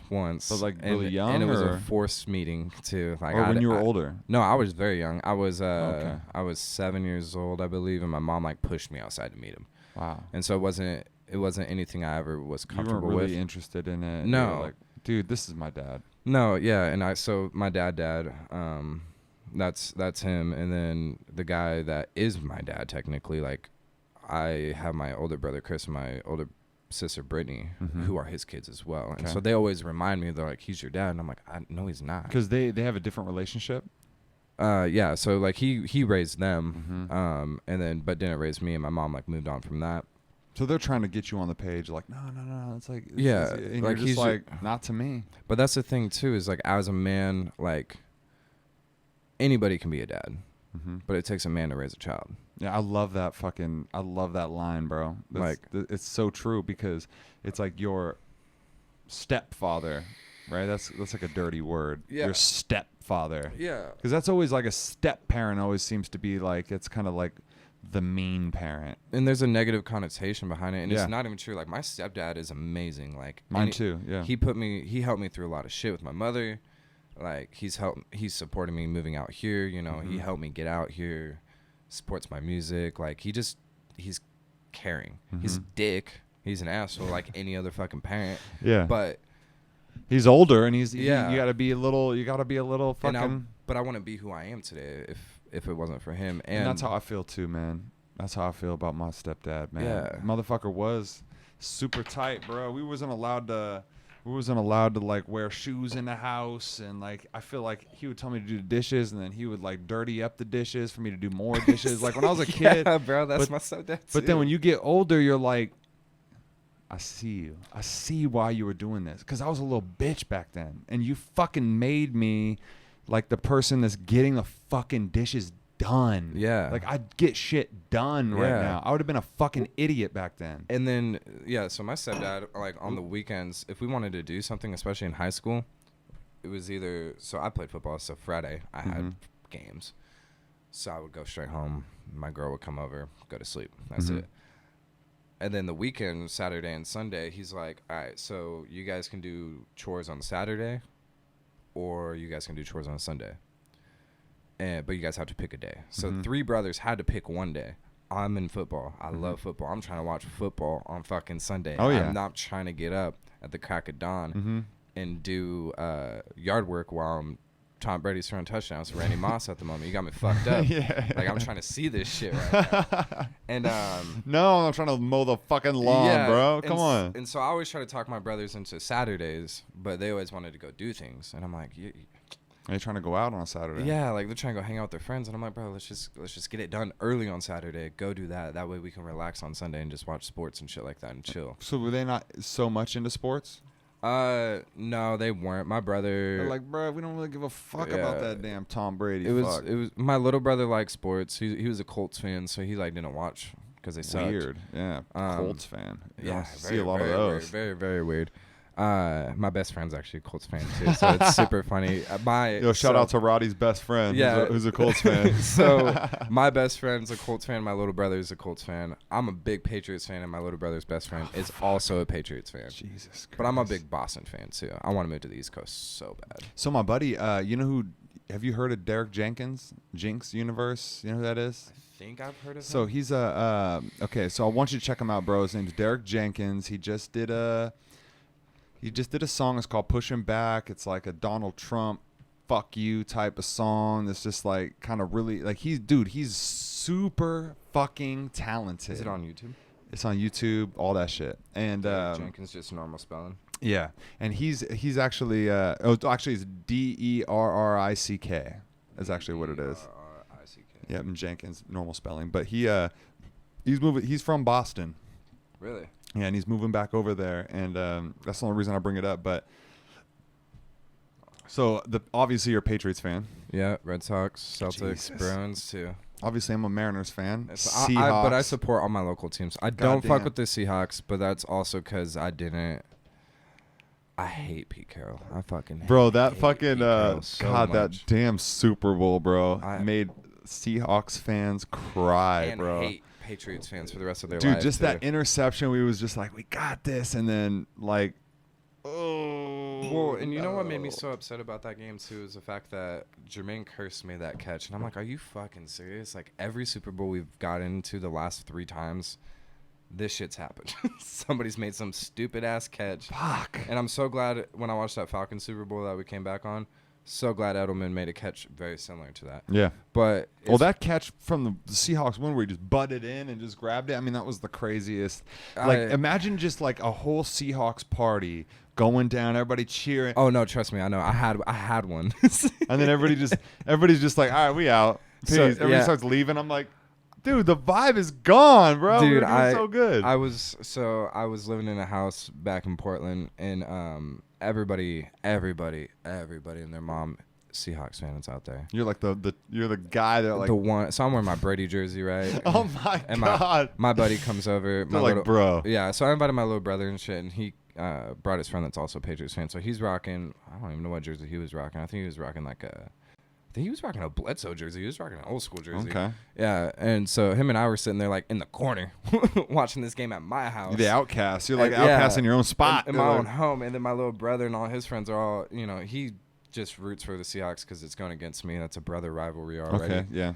But everybody and their motherfucking mom is wearing Seahawks jerseys. And I'm like, we're like 20 deep in my house just watching it on the big screen. And we're sitting there. And I'm like, all right, he just made that catch. That's bullshit. Like I sat there. I put my head down. I'm like, again. You're like, it's over. Like we're about to lose. It's like the Seahawks, because the Seahawks at that point were on this weird strategic, like they just did crazy shit, bro, to win. And it was amazing too, because it was cool watching that, because I rooted for the Seahawks growing up, because I was kind of forced to. Well, I mean, that was your team. Portland obviously doesn't have a team. Yeah, and I was still I was a Patriots fan since I've been like 5. Wow. My dad's a huge 49ers fan. Tried to push that on me. I'm like, they suck. That's funny, dude. My stepdad is a super fucking 49er fan. Really? Dude. I never caught on. Well, and it's funny now too, because Jimmy G went to the 49ers, so I kind of fuck with them now. I'm like, hopefully they're good. Well, dude, fucking, there was such huge hopes with him, bro. Like last year, and then he got hurt, and I was like, ugh.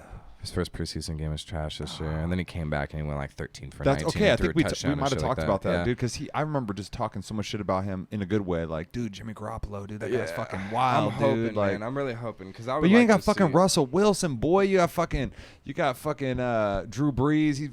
Or Tom Brady. Jesus Christ. Okay. I did have a couple fucking Crown Royal drinks. The disrespect. Yeah. Nobody on this podcast will be offended. Tom Brady is gonna retire. Is he still playing? Yeah, he's back. Jesus Christ! And he's still. But he can't be that good. That's every year we're like, well, he can't be that good, right? Like, he's old. They've been saying that for like last 6 years. And he's so fucking good. He just won a Super Bowl. He's won 2 now. And so all the people that hate the Patriots say, yeah, well, they just got so much money. They got the most fire offensive line, and he just never gets sacked. But we have, Seahawks fans have so much pride in Russell Wilson for doing the wild, like, sneak outs and runs. And he, respect gets where respect's due. He's like a top 5 quarterback in the league right now. He's wild, bro. Like, for them to go to the playoffs last year with the roster they had. Dude, we're struggling, They're bro. Good. That roster is not dude, and good. The thing is that we sucked for so long. We weren't one of those teams like the 49ers or the Patriots or the fucking Steelers or the Cowboys. Those people that are like, oh, we got fucking rings, bro. Like, we were like, shit. I mean, for the Seahawks to win a Super Bowl against the Broncos when I was like a fucking like 27 years old or some shit, and be like, beat their ass fuck? Too. Like, to beat their ass. But then to have so much excitement into that Patriots game, that's real life, bro. It's sports, bro. Get robbed. It's sports. That's real fucking life. The Mariners have sucked my entire life, except for when I was a little kid and Ken Griffey Jr. was my favorite baseball player. They won 144 fucking and they won a bunch of games. And they lost. Still, they lost in their first year. Doesn't it seem so? It's like going to the Super Bowl seems a lot fucking easier than going to the fucking World Series, bro. Well, you're playing so many games, and like baseball is so unpredictable with the injuries, like, and it's hard. You got to keep that. Baseball's the hardest sport in the game. I don't care what anybody says. Dude, I fucking sucked at it. I was good for a while, and then I got really into football. Bro. I got really into football. Football was funner for me too. Yeah. But I was tall and skinny. I had no thickness. So they were like, yo, you playing basketball, bro. We're going to throw it to you. You're going to put it up. That's what you're going to do. Yeah. And I was always been about the same size I am now. I was a little shorter in high school. But like I had so much anger back then. Like, you just in had high that school passion. And shit. And so I loved hitting people. Like they want. So what position did you play? I played linebacker. Ooh, I was a small linebacker too. God damn, boy! I played the conference we played in is actually one of the toughest conferences in Washington. Really? Yeah. So you got the we're 4A and this GSHL, I believe. Mm-hmm. And the quarterback my freshman year went on to play for Colorado State, and then he got drafted in the 3rd round. Who else has put out some good players? We had a receiver and we had a tight end from the same conference go to Montana and win a national championship. In college? Yeah. And then we had another kid go to Eastern Washington, Ashton Clark, who's he's an animal.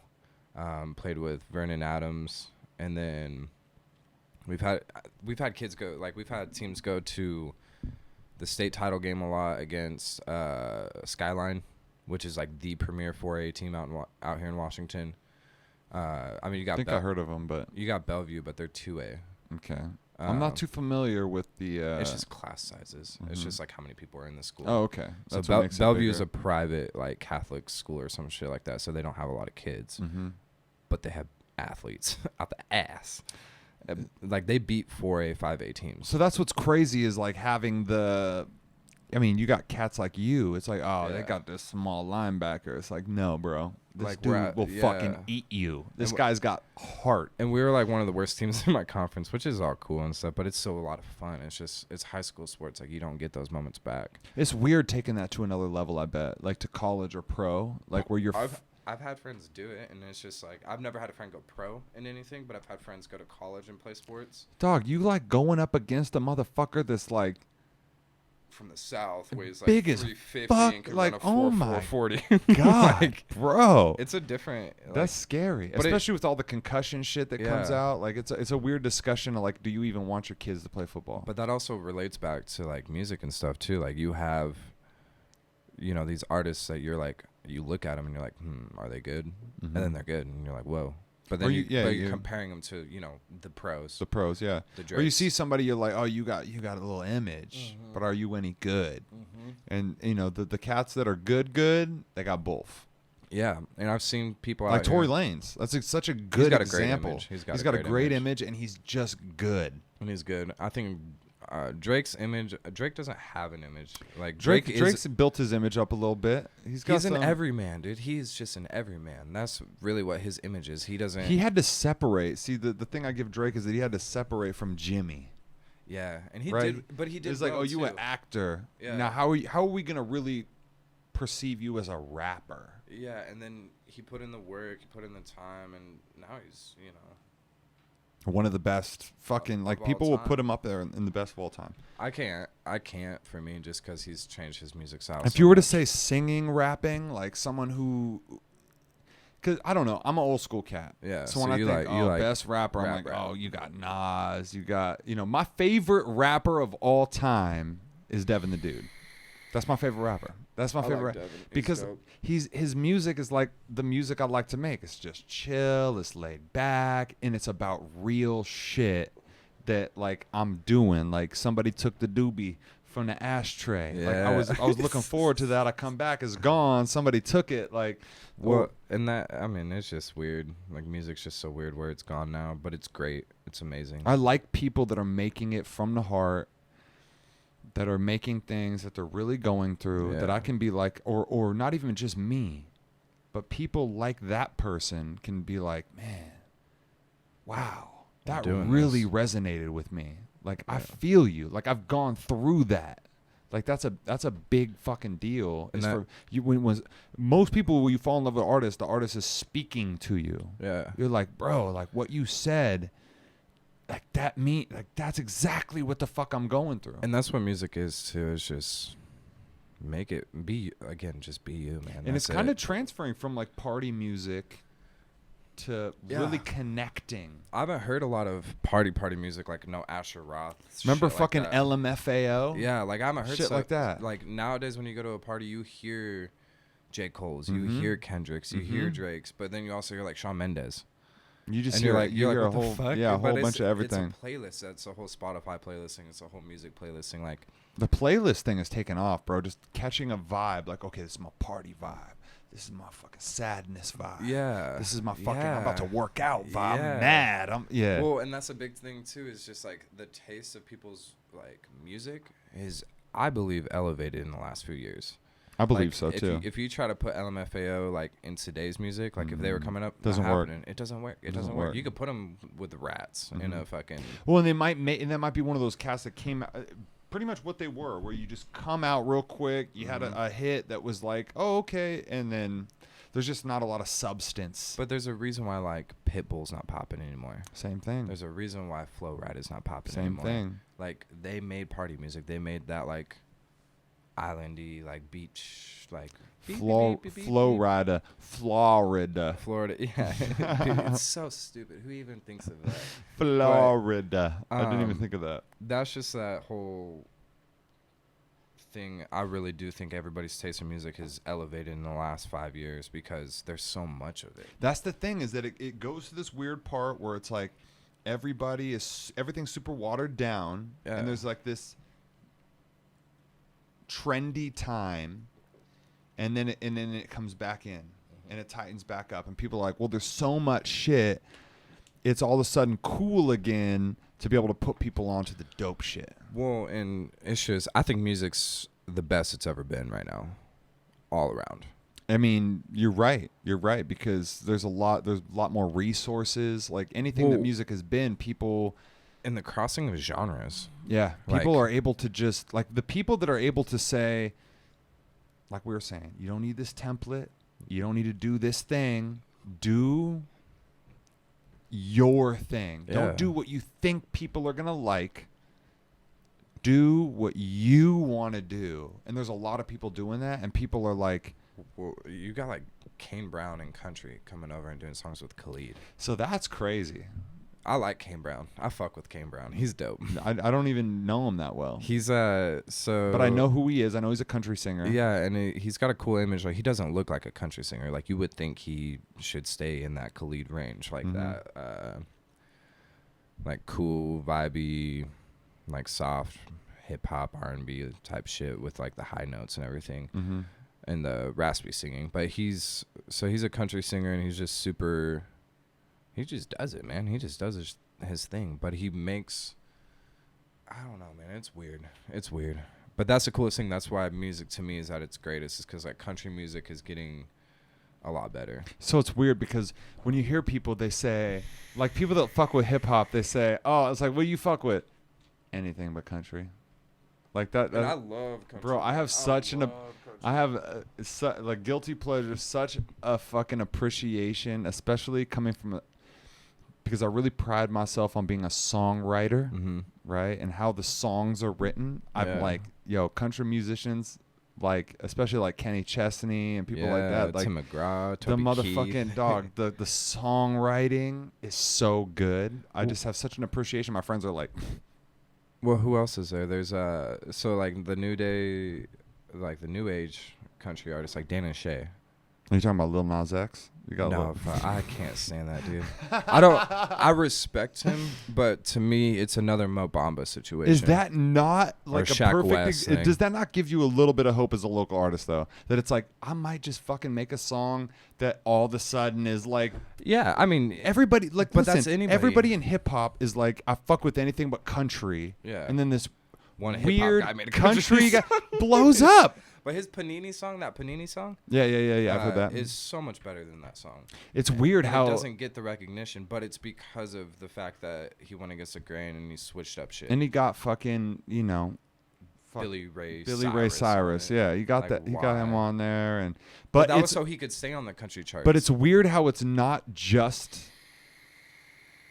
a one hitter, like.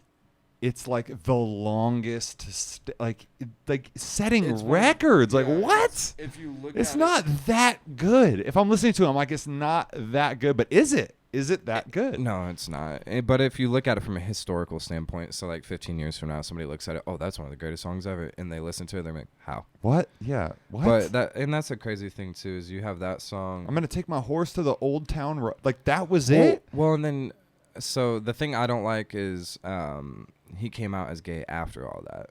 So I didn't know if that. So my thing is I don't know if that's like Because if you're not gay, that's just like a genius thing to say. If you are, I guess it's just like genius timing, or maybe it's just natural. But it seems like he seems like an industry plant to me. Yes, and I was just about to say that's what he seems to me. This seems strategically planned put here. Yeah, it's very with a head start. Yeah, to like get. To me as an artist, like if you're gay, like just say that. Like Frank Ocean did the same thing. He waited forever to come out as gay. But it's believable because if he would have said it before he was popular, you'd have been like, you'd have just dismissed it. You'd have been like, oh, you're okay, sure, that's not going to work for you in this industry. But now that he's popping and he's made like I can say it. Yeah. And number one, it gives him more. Like, oh my God, you're so fucking brave. I'm just more, see, he gets all the clout and everything from behind that. So it better be fucking real. That's all I'm saying. I'm just more like, for me, because it's all about being you in that situation. So, like, if you are that, just say that before you pop out. Well, isn't it weird that we're in a place where we don't believe anything, almost? It's like, hard to believe anything, especially in the media. Show me. And then, dude, we're getting to this point where there's this deep fake shit where they can, like, make your mouth move and say words, and it's like you don't know. I'm like, I don't know. I gotta fact check my fact checks. Yeah. Well, and you got like, so another artist, Blueface. I hate Blueface. Yeah, me too. I don't hate him. You know, I respect that he makes music and he's in the game. I don't. But that goes based off that whole industry plant. Like anybody can blow up tomorrow. It's offensive to me when I rap better than people that are blowing up. And I'm no, and I feel but you it's on that. It's like an image because it's like, oh, like people are more. It's like that's why you could have a sexy ass woman with a big ass booty with a nice ass cute face with just like put together, and she can get 10,000 likes on Instagram, no talent, like Saweetie. And then you I like Saweetie or Bad Baby. Like bad. There's some, and that's the thing is we're in the. And there's a lot of girls, dog. There's a lot of girls that you don't even know their names. No. And you'll look, and you'll be like, oh, 23,000 likes. And you'll be like, she's just fine. She just looks great. Yeah. She's just beautiful. Yeah. But the talent that somebody's worked, and that's, goes unnoticed. See, and that's my argument too behind Blueface, and that's because we're in the day and age of industry plants. Yeah, you want that. Like, they want that shock. They want that. Oh, he got some crazy. He's saying some crazy shit. But they're not them. They're a puppet. Like their record label they need to act out. Them. They need to do all these things. Like there's so right now the biggest ones are Goth Baby. Whoa. And but she's I'm sorry. Goth Baby? Yeah, she's sexy. I'll pull her up real quick. God. Well, Bad Baby, like just being the Dr. Phil girl. And yeah, Cash and me so outside. Yeah, like, and then they pulled her off. Like the record label was like, "Hey, you can make a shit ton of money doing this, but we're gonna take all of it back." It's a guilty pleasure though. I'm like, she's kind of fine though. But she's like, and it's 17. No, she ain't 17. She's super young. She got to be like. So this is old enough, right? Now, I'm like, that's Goth Baby. Oh my! She's God.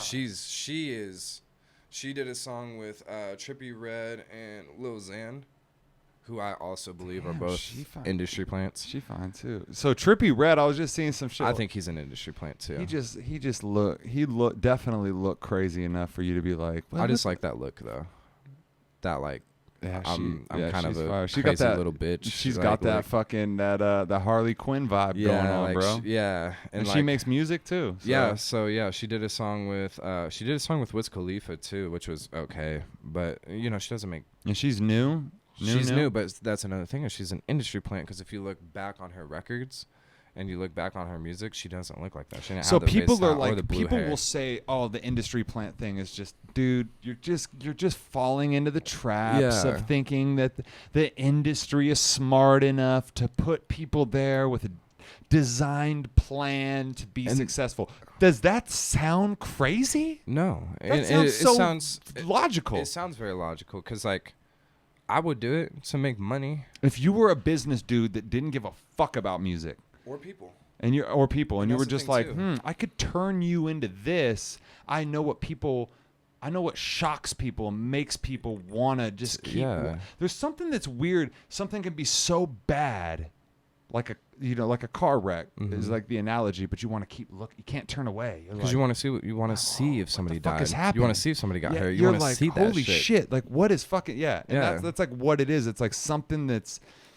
You're like, I'm not in it. It's fucking trippy red. This guy is trash. And then I'm like, but he's let me okay. see what's up. Yeah, this is all right. Like, it's just a weird place, bro. And that's why I feel like.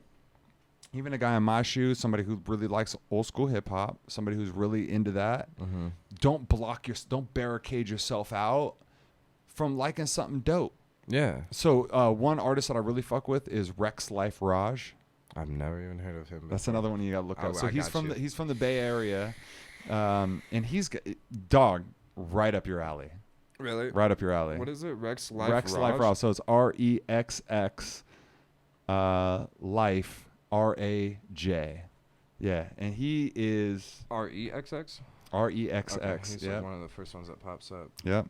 Ooh, I like his image. Yeah, he kind of looks like Drum.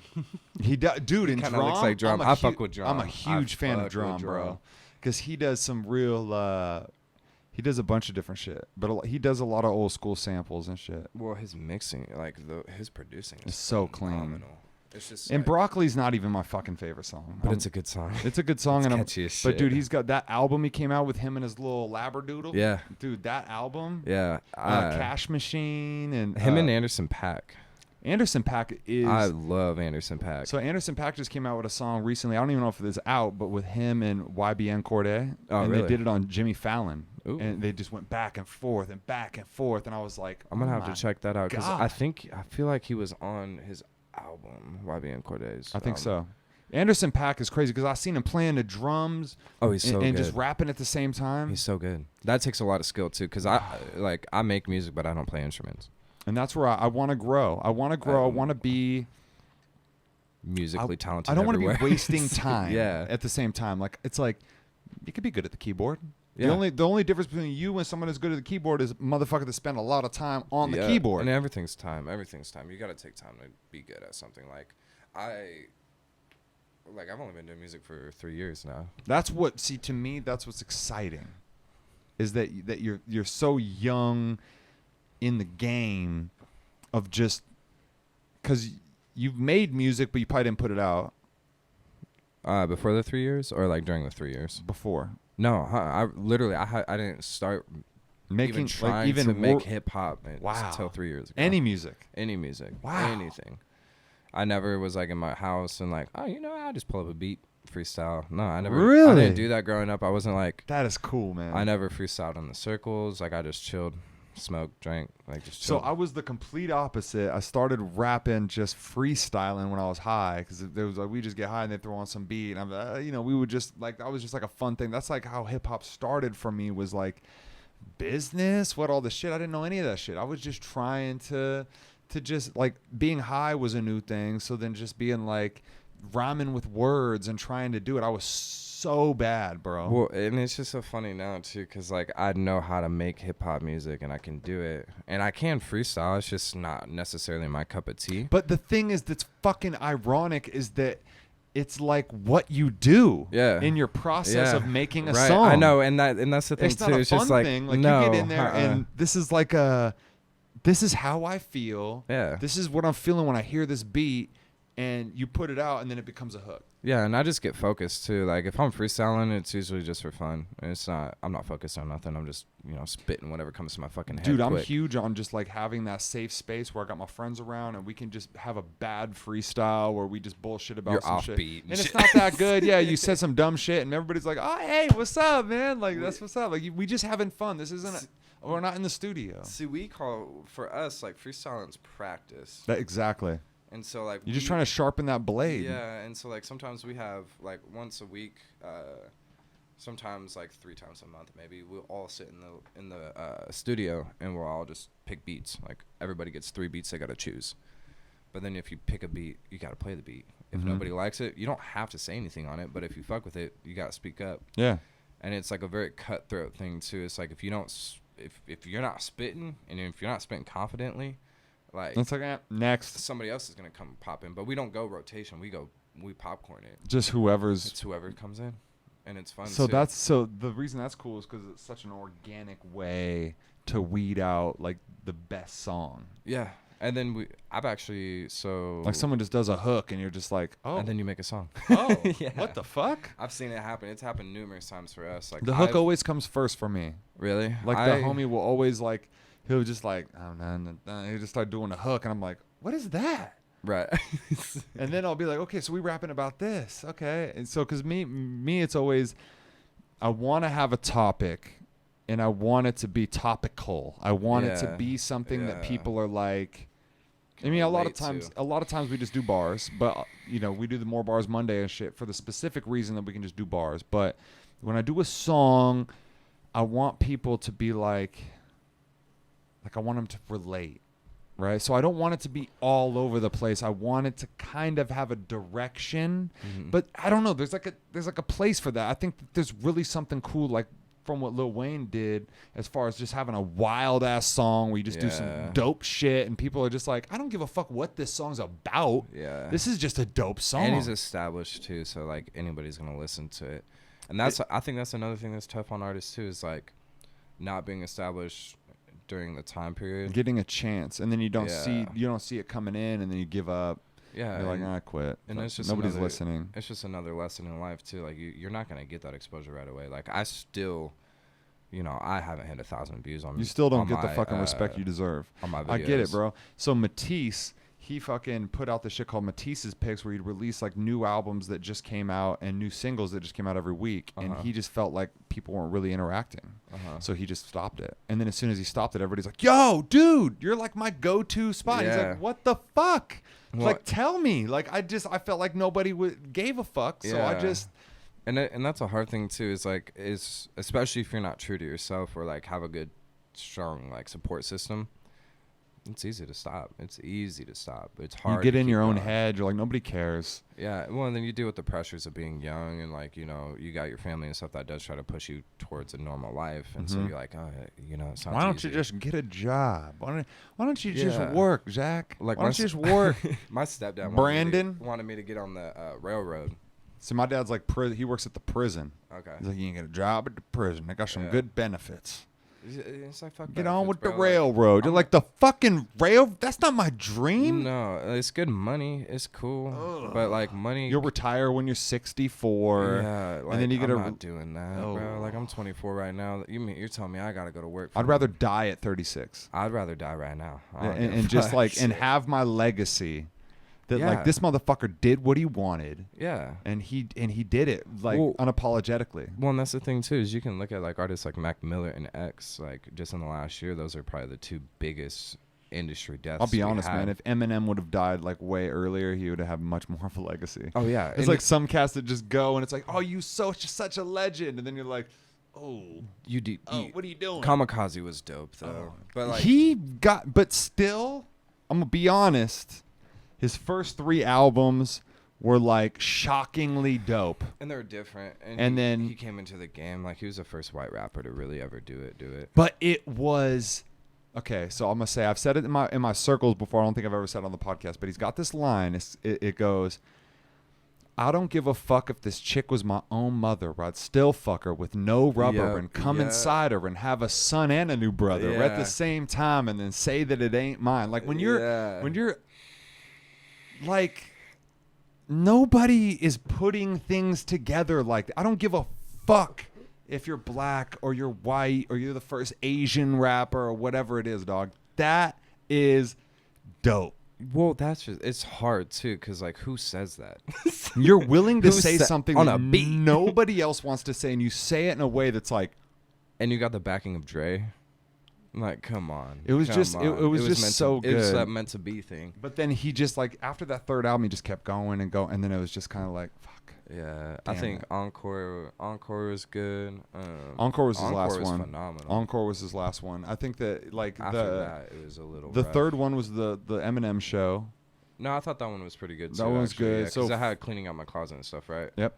And that had like fucking My Dad's Going Crazy. Yeah, and then like, he did D4L My World. That's right. Oh, so okay. So like the D12 shit or D12 my yeah, that D4. shit was so fucking crazy with they did so many dope songs on there. That was with like Purple Pills and all that shit. My band. My band they did How Come? How Come? That song I listened to that song so many times cuz it was like emotional. But dude, it meant so much. It really did. When you listen to it. Yeah. Like Fee-Fi for fan of like what who can do that shit? Like I can't even remember. Dude, he had a song on Encore called Fack. Yeah. Fack. Yeah. And it was like because Eminem was like notoriously known for having like the most annoying fucking voice like ever. Like you just like and he never laughed. It was just so good that it was like what the fuck? And it worked. It worked. But it was his white gimmick that allowed people to be like, he wasn't that good. He was the slums, so Lord Jamar came out and said, Eminem's not dope because the people that really fuck with hip hop don't fuck with Eminem. Like people in Detroit are not riding around. Like people in the hood are not riding around bumping I'm Slim Shady, the real Slim Shady. He's like people are not bumping Eminem. He's like black people are not bumping Eminem. Well, and it's crazy too because like it goes back to that industry plant thing. Like, what if Eminem was like the first industry plant? That'd be fucking wild, dude. Because like you got to look at that makes sense. Because you got to look at his publicity moves too, and the way he does things, like, and the words he says. Like everybody's like try and put him on like this, like make him say this. Culture. He talks about all Let's these. Put Dre behind him, like Dre's established. Yeah, that is kind of fishy, dude. Hip hop, like Dre's the beginning of hip hop, like good hip hop, in my opinion. With NWA and everything like that was all like a big transition of hip hop. I'm gonna be honest, like against popular opinion, not a big NWA fan. I'm not a big NWA fan. Like but I'm a fan of the move. I'm definitely not a big Eazy-E fan. No, like me people neither. are like, he's so dumb. I'm like, bro, but that fool is what? But that's more so based off the fact that people don't understand hip hop either. I mean, I feel like he didn't write any of his lyrics. No. So if you're not writing something that's coming right from you. Well, and I never really listened to NWA growing up. Me neither. I was just the thing I was more impressed with was the fact that Ice Cube's one of the greatest writers of all time. Mm-hmm. Dre's one of the greatest producers of all time. Mm-hmm. Eazy died. You got Suge Knight coming up. You got Tupac coming up. Like that was just the beginning of what hip hop is at that time. Mm-hmm. Tupac, bro. Matisse. Man, he said Tupac's not in the top 10. And I was like... he's top 10. And I was like, you're crazy. Not top 5, though. Yeah. Not top 5. And top 5... And, I mean, obviously, it's so subjective to who you pick, right? But Tupac, he's just got songs that last... The big thing to me is, like, do you have songs that last the test of time? I can listen to a Tupac song now. California Love. Many Tupac songs. Hail Mary. Hail Mary. Dude, one of my favorite Tupac songs, bro, because I'm a party dude, is Thug Passion. Yeah. So that's the thing, too, is like with Tupac, like Tupac was just the first of his kind. God, he's so... First of his kind. It's so true because there's so many other artists out there that are kind of... Like, you got Kendrick. Kendrick is unbelievable, dude. Kendrick's the only artist you can sit back and compare to Tupac. Mm-hmm. There's no other artist out there that you can compare to Tupac. And it's not in the sense of like they had the best flow. It's not in the sense that they had the best beats. Mm-hmm. It's not in the sense that they had the best songs. It's the fact that they meant what they fucking said. They had the message. They weren't being somebody else. And word placement. You knew for sure that Tupac was that guy. Yeah. Like he walked around like that guy, and he could do everything. Like he was a modern day hip hop Chris Brown. That's fucking crazy, bro. Because like he could act like Juice, and what's that other movie he's in? He did. He's not. Is he in Poetic Justice? He's in Poetic Justice, and he did. With Janet Jackson. He did one called. We were just talking about it. It was called. Fuck, man, I was just thinking about it today. It's the one with him and Jim Belushi. It's called. Fuck. He did a lot of good movies too. But he was a good actor. But that's the thing too, is like word placement is huge because that's something I strive myself on, is like putting my words on certain beats. So not necessarily the beat that I'm like looking for, But the beat I choose, like, you got to put certain words certain places so they hit a certain way. Mm-hmm. And it's a huge thing too, especially when you're writing, because that's why I'm so like, I'm a perfectionist. It's like my biggest flaw. Mm-hmm. But like when I write a song, if I say a line and there's, you know, like that song I was telling you about, like where I'm talking about my mom asking me about having kids. Mm-hmm. I would say like, I'm going to need to make sure that he got a whip. I'm going to make sure that he got some shoes and shit. Mm-hmm. Make sure that he got everything, cereal, bowl, all that shit Mm-hmm. type thing. And then right after that, it drops down a little bit and I say, I can't trust no bitch. Mm-hmm. And like, as I say bitch, the beat drops again. And so that's like, it just makes it hit harder because I'm like, now I'm telling, because I just said, don't spend my money on some stupid shit. Yeah. So we can make sure that this kid's good. Yeah. Because I go from the perspective of like, I don't want kids to not have a kid with this girl. Yeah. Blah, blah, blah, blah. That's so dope. And then when it comes back in, it hits, and then now I can start going back to a different flow. Okay. Yeah. And so it's just word placement is huge, and I don't think a lot of artists really take it into account. Well, I don't think a lot of fucking listeners really appreciate it. Yeah, they don't. Cause like, bro, like Maroon 5, Adam Levine, like what he does lyrically, what he does vocally, like is very impressive. Like he lets the beat breathe perfectly. And it's just, that's what makes music, and that's how you really feel something. I'll be honest, bro. That's how Devin the dude is. Yeah. Is like he'll make Devin's cool. I like Devin. He'll do some lyrics, and then like when the hook comes on, he'll just let the beat go. Yeah. And just let the beat do its thing, and just like the beat will have some horns or something, and he just. It's like he doesn't feel the need to just like put a hook on everything. No. It's like, just dude, this is beautiful. And like, then you can come in with a verse. And then you come in with a verse. Yeah, I dropped a mixtape recently called Rotti, and that's dope. There's a song on there called 69 Chevy where I do the same thing, because like my stepdad had a 69 Camaro growing up, and I like wanted that car bad, and like I finish up that line, let it breathe, and then I come back in. Like you have to appreciate the beat. And the same thing with the live show. Like I don't feel like you need to fill that time. No. Like, dude, like let the crowd just like kind of just chill on this thing going on. Step away. Yeah. Like just interact with them when you're live. You don't need to feel like you always need to say something. Yeah. Like you always need to be filling in that space. Like let the music just fucking let people just chill, bro. They're like you're rapping and shit, but just let people just kind of mob their head, and like you step back, you'll grab a drink of water, and they're just like, oh, okay. Well, and then you come back with that fucking verse. So, and like we talked about, like my writing style, like a lot of the times I like to write music kind of drunk, because I pretty much write all my music buzzed. Yeah. Yeah, I that nice plateau where you're not fucked up, so you're not, because it really helps you get in. It helps you tap into those feelings. That and that's what it does for me. It does that for me, but I also look at it from the perspective of like, if I'm making a song, can I perform it?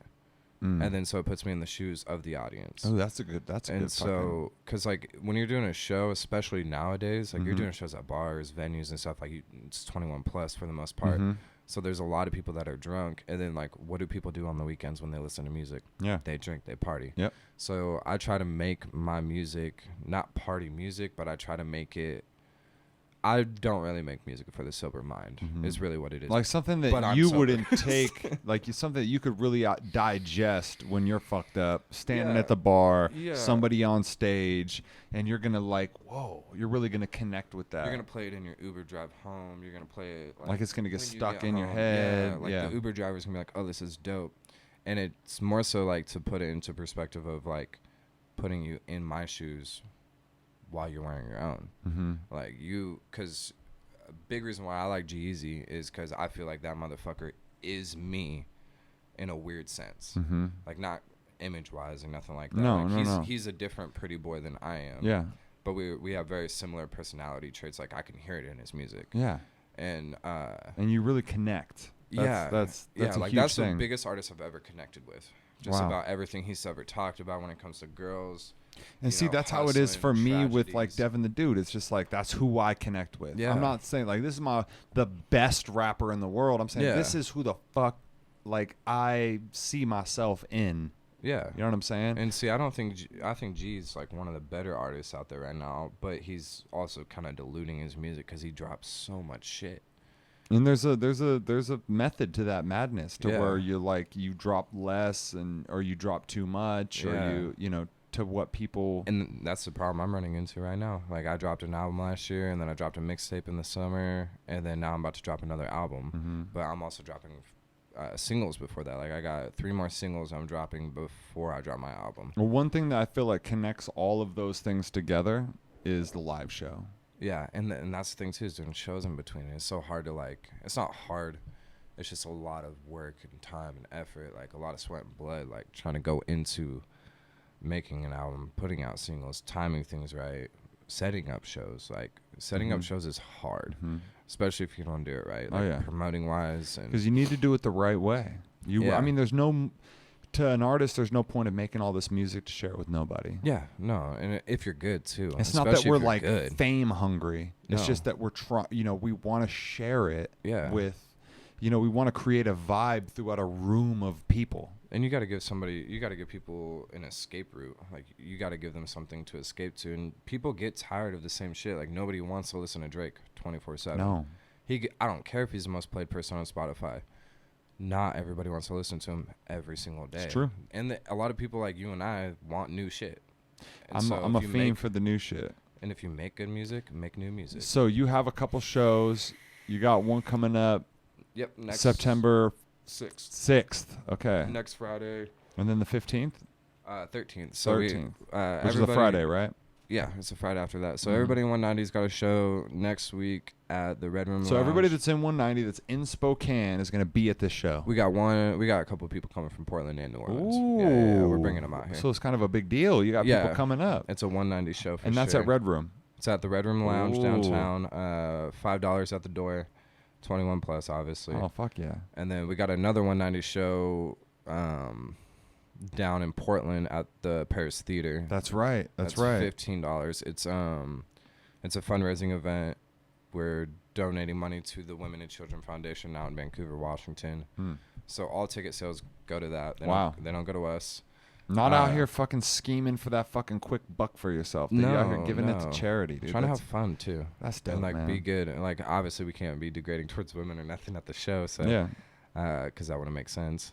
Well, and the thing is that you're bringing people together. You're bringing Oregon, you're bringing Washington, you're bringing people together. Because I'm assuming Washington people are going to be at that Oregon show. Yeah, and music groups too, because the event's being put on by Half-Life Clan, which is 3 kids back home that we all know. Me, Tyler, and B-Wix. We all know them from school and shit like that. And then they've been making music, and Giannis came out here like couple months ago talking about music, making music, and then I hit up Ryan, who is like the main guy on their thing. He sets up all their shows. Like he's very smart. So it just works. Like we all vibe together and we all make good music too. So it's like, why not? So September 6th. Next Friday. And then September 13th in Portland. The Friday at the Paris after Theater. Yes, sir. And where can everybody find your Zoloft new single? So Zoloft is out on everything. So you can go find it Spotify, Apple Music, YouTube, Tidal, whatever you use to stream music. Got a few more singles coming out soon. Any physicals? You do any physicals or anything like that? Any physical copies or any merch or anything like that? Yeah, anything like that? I got that coming. I'm going to do a giveaway here soon on my IG. Dope. Because I think that would be fun. Hell yeah. And I like giving away things. Yeah. I don't like having People shit. love getting free shit, too. Yeah, why not? And it's good interaction. But that's all coming. Singles are coming. American Hustle is going to come out in October. So some cool things coming up. Dope. Yes, sir. Right on. Rotti Adams. That's me. All right, guys. You know where to find him. Spotify, all that good shit. Check this man out. He's fucking dope. All right, guys. Peace.